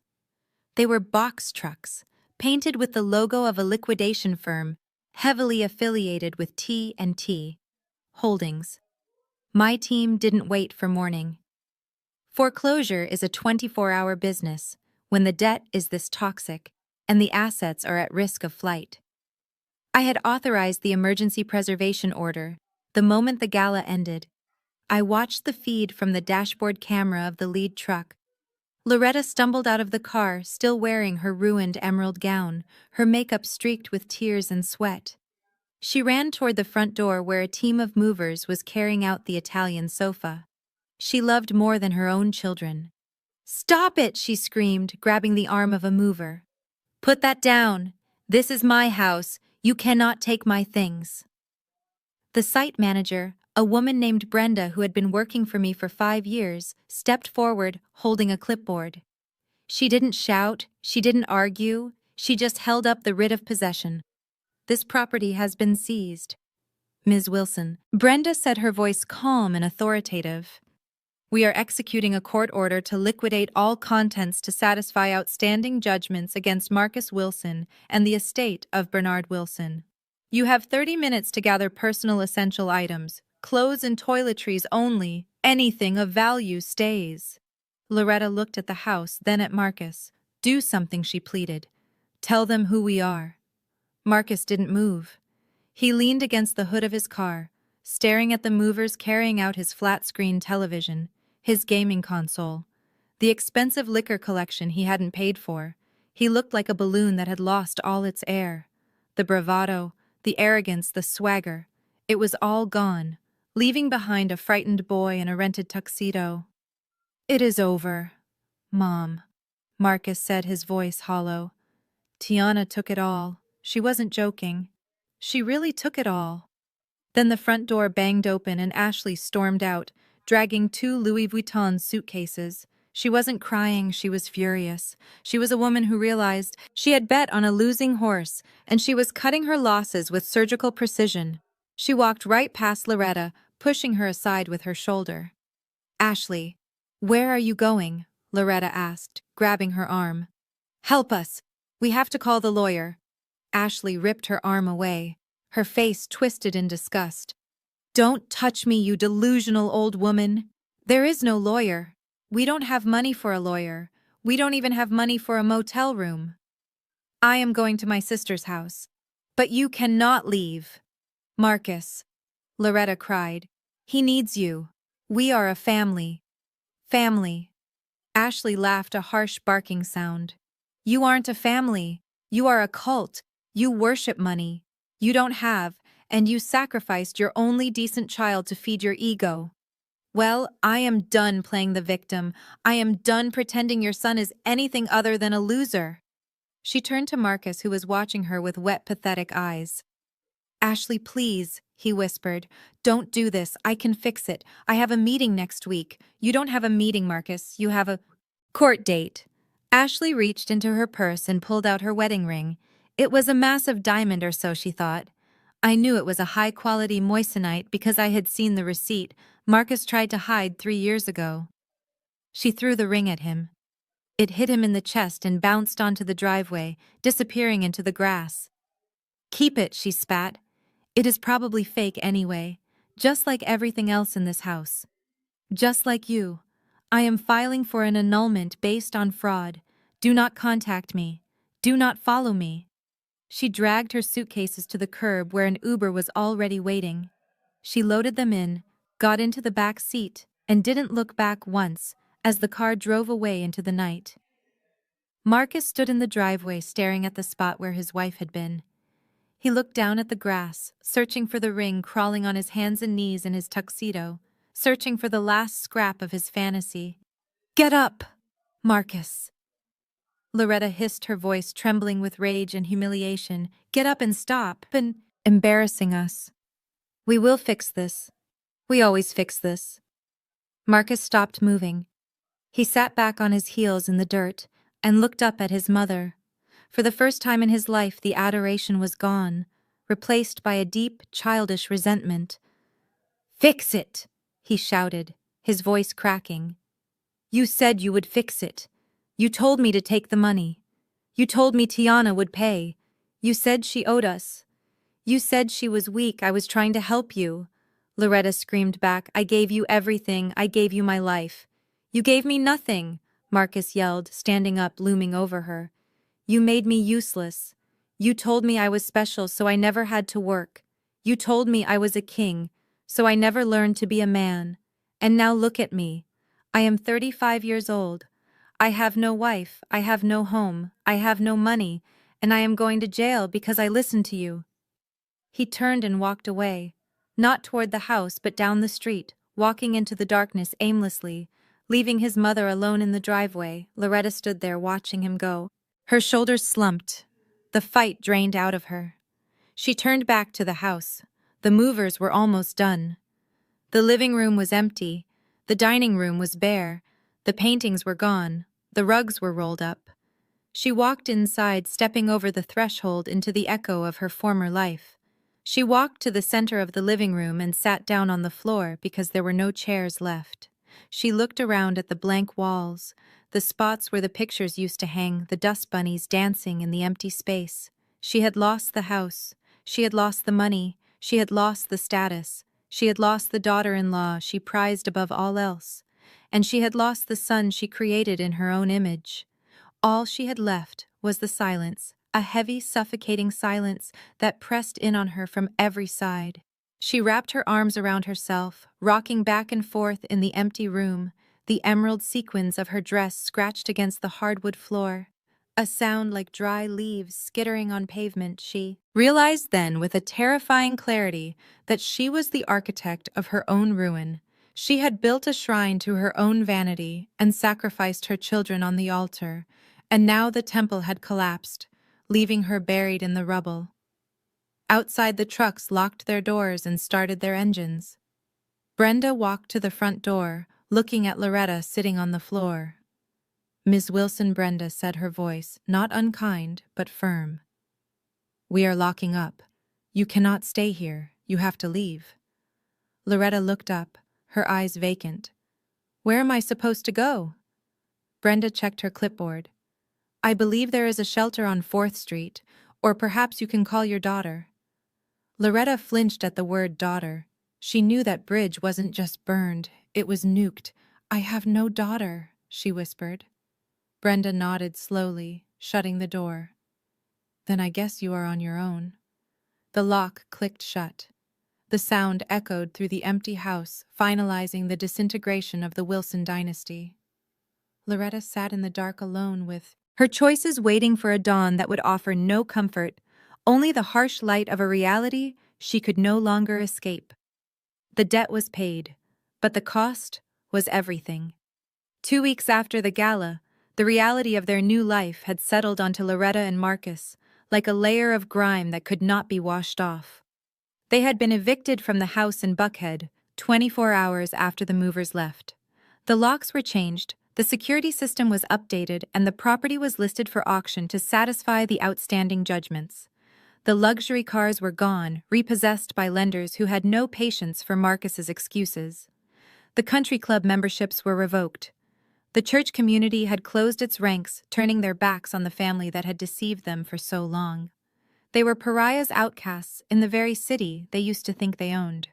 They had ended up at the Starlight Motel, a run-down establishment on the outskirts of the city where the sheets were thin and the sirens wailed all night long. It was a fitting purgatory for two people who had spent their lives judging others for being poor. Now they were learning exactly how expensive it was to be broke. They had no credit, no assets, and no friends.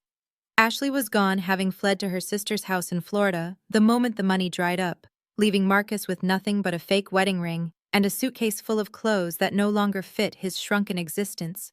I knew they would come. Eventually, desperation has a way of erasing pride, and they were running out of options. It was a Tuesday evening, raining hard, the kind of cold, relentless rain that chills you to the bone. I was in my penthouse reviewing the final paperwork for the foundation I was establishing in my father's name. When the intercom buzzed, I walked over to the video panel on the wall. The camera feed showed the front entrance of my building. Standing in the downpour were two figures huddled together, shivering. Loretta was wearing a coat that looked 2 sizes too big, likely bought from a thrift store. Her hair wet and matted against her head. Marcus stood behind her, his shoulders slumped, his eyes darting around nervously, as if he expected the police to jump out of the bushes. I pressed the talk button, leaning in close. "Tiana, please." Loretta's voice crackled through the speaker, distorted by the static and the rain. "It is Mom. We have nowhere to go. Tiana, they kicked us out of the motel because Marcus couldn't pay the daily rate. We are hungry. We are cold. Please let us in." I watched them on the small screen, a grainy black and white portrait of defeat. A month ago she would have sneered at this building, calling it new money, calling it pretentious. Now she was begging to stand in its lobby. "Tiana, are you there?" Marcus shouted, his voice cracking. "You cannot leave us out here. It is freezing." "Open the door." I didn't answer immediately. I let the silence stretch, letting the cold seep into them a little longer. I wasn't being cruel, I was being careful. I needed to know if there was any fight left in them, any trace of the arrogance that had almost killed my father. I saw Loretta slump against the glass door, her forehead resting on the metal frame, sobbing. "Please," she whispered. I am so sorry for everything. Just let us warm up. Just for an hour." I pressed the button to unlock the outer vestibule, but kept the inner security door locked. "I am coming down," I said, my voice flat. I took the elevator down the 30 floors, passing in a blur of motion. I wasn't afraid of them anymore. They were toothless wolves, old and tired. I walked across the marble lobby, the night concierge watching me with concern. "Ms. Wilson, do you want me to call the police?" he asked, his hand hovering over the phone. "No, Henry," I said, smoothing my blazer.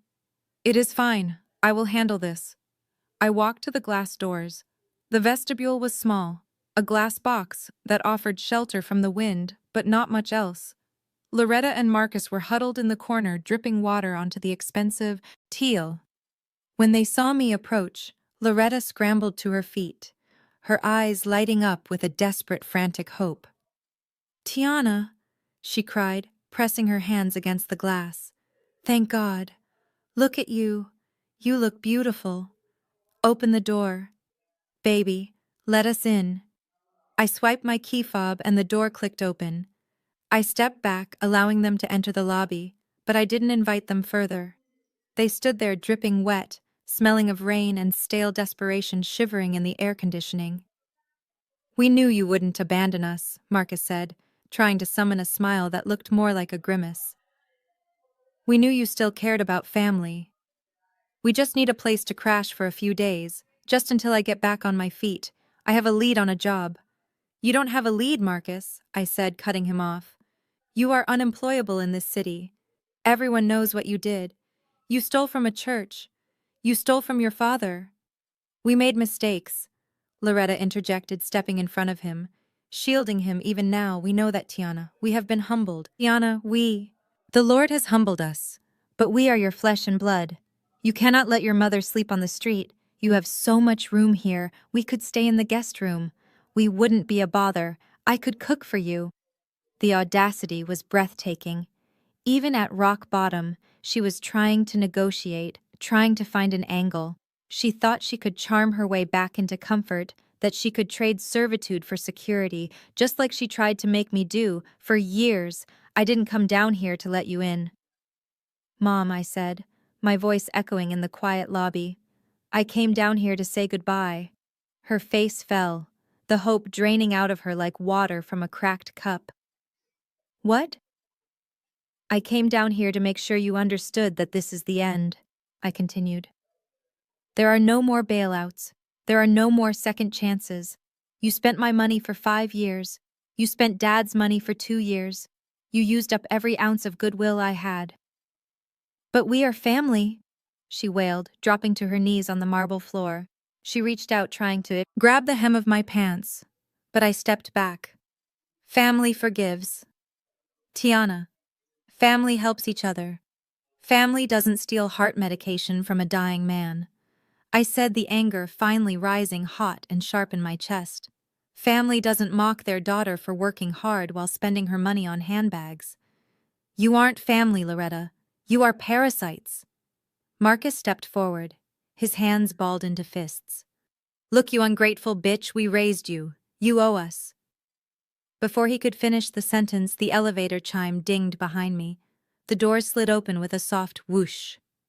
Marcus froze, looking over my shoulder. Loretta looked up, her eyes widening in shock. Standing in the elevator was my father, Bernard. He was dressed in a warm wool coat, a scarf wrapped around his neck, holding a small suitcase. He looked frail, but he was standing on his own, his eyes clear and focused. He had been staying with me since his discharge, recovering in the peace and quiet of my guest room, eating healthy food, taking his medication on time. Bernard, Loretta whispered, scrambling to get up. Bernard, tell her to let us in. I am your wife.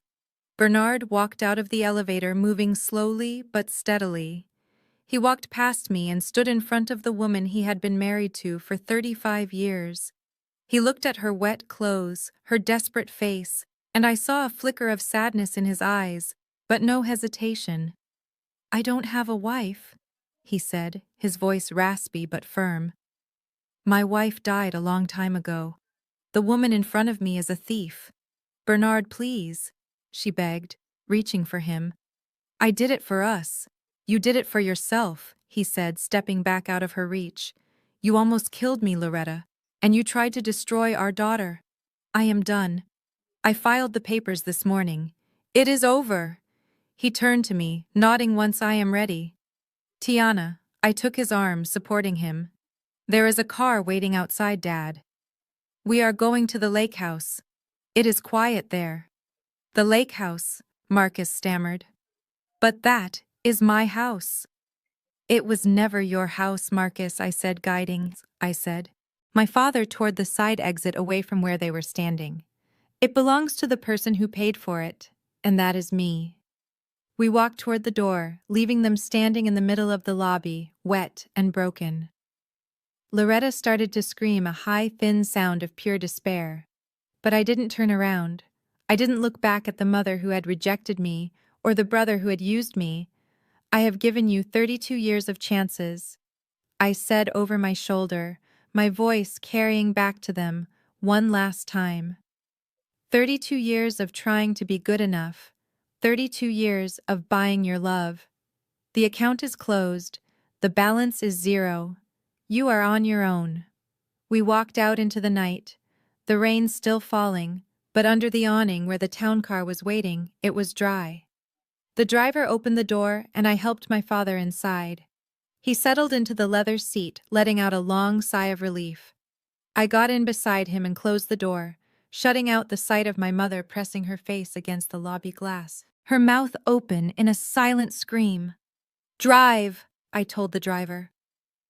As the car pulled away, merging into the traffic of the city, I took my father's hand. He squeezed it, looking out the window at the passing lights. We were leaving the wreckage behind. We were leaving the toxicity, the lies, the constant drain on our souls. We were free. And as I watched the city fade in the rearview mirror, I knew that for the first time in my life I wasn't just surviving. I was finally living. 12 months can pass, in the blink of an eye, when you are building something real. My life had transformed from a series of battles into a landscape of quiet victories. The penthouse was no longer just a fortress.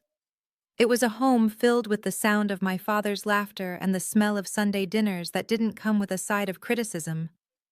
Bernard Wilson had flourished under my care, away from the stress and the constant demands of Loretta. He had regained 20 pounds. His heart condition was managed, and he had even started a small garden on the terrace growing tomatoes and herbs with a patience I had never seen before. TNT Holdings had expanded beyond my wildest dreams. The publicity from the church gala, while initially scandalous, had turned into a beacon. Women from all over the city, women who had been financially abused by husbands, fathers, and brothers started reaching out. They didn't just need an accountant, they needed a lifeline. I hired 3 new associates, all women, all survivors, to handle the caseload. We weren't just recovering assets, we were recovering lives. We were teaching financial literacy, setting up independent trusts, and ensuring that no woman who walked through our doors would ever have to beg for her own money again. I sat in my corner office looking out at the Atlanta skyline.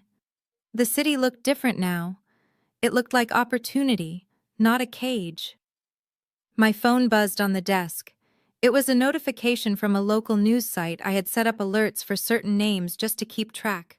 The headline read, "Local man arrested for altercation at car wash."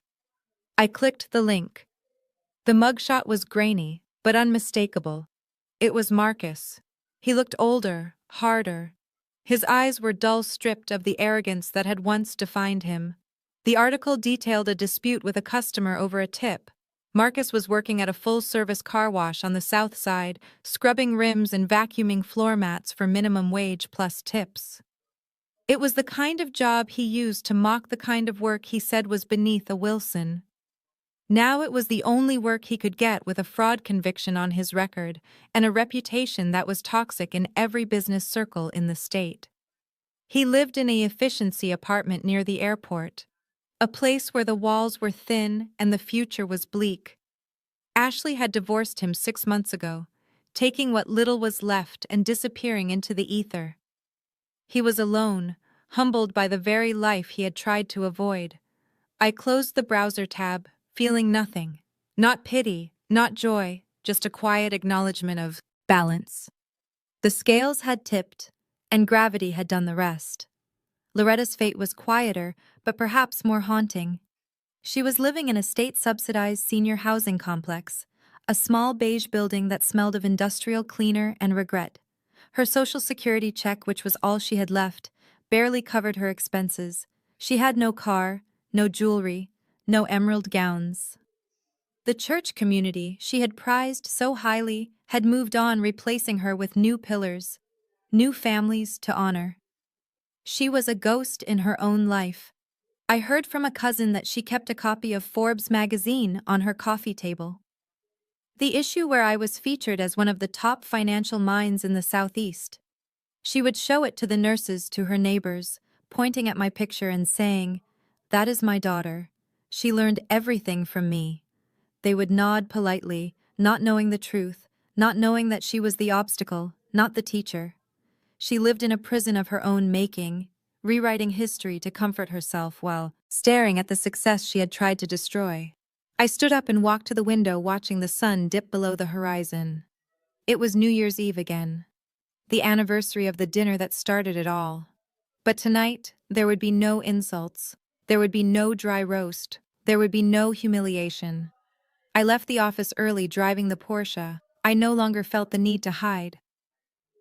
When I arrived at the penthouse, the air was filled with music, jazz, soft and soulful. playing from the speakers.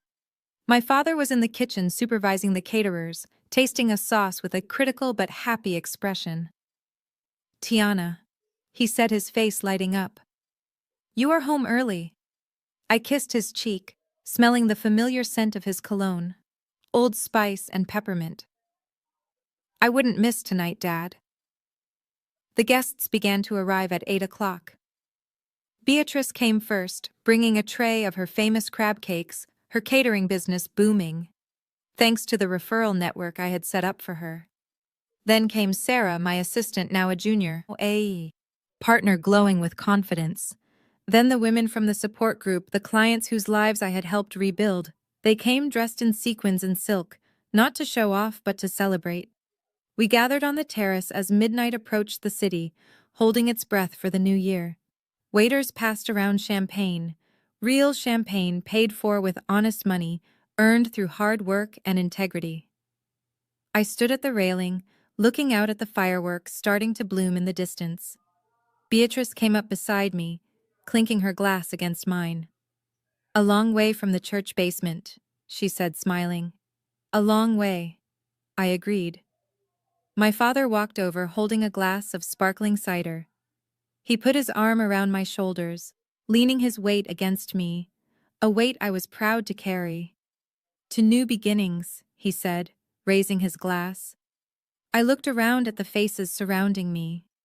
There was no blood connection with most of them, but there was loyalty, there was respect, there was love.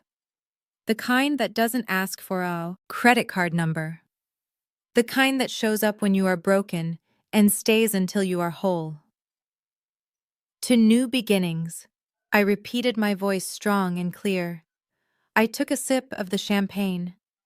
The bubbles were crisp and cold. I thought of Marcus scrubbing wheels in the cold. I thought of Loretta sitting alone in her beige room. And then I let them go. I let them fade into the background of the past where they belonged. The fireworks exploded overhead, painting the sky in gold and violet. I smiled, feeling the warmth of the heater and the warmth of my chosen family. The empire I had built wasn't just made of money. It was made of peace. It was made of justice. And as the clock struck 12, I knew that this time, no one was going to tell me to leave.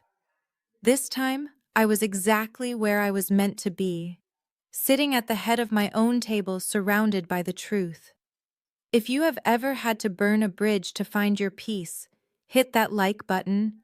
If you have ever built a castle from the stones they threw at you, subscribe. Share your story in the comments below, because you never know who needs to hear that survival is possible. Happy New Year from TNT Holdings. May your assets be secure, your debts be paid, and your family be the one that treats you like gold. The most profound lesson from Tiana's journey is that you cannot buy respect from people committed to using you. For years, she tried to purchase her family's love with silence and financial support, only to realize that true peace required cutting the cord. The story teaches us that family is defined by loyalty and behavior, not just biology. Setting firm boundaries isn't an act of cruelty. It is a necessary act of self-preservation. Ultimately, your worth is intrinsic, and you must be willing to walk away from anyone, even your mother, who treats you as an option rather than a priority. If you have ever had to choose your own peace over a toxic family relationship, hit that like button and subscribe for more stories of resilience and justice.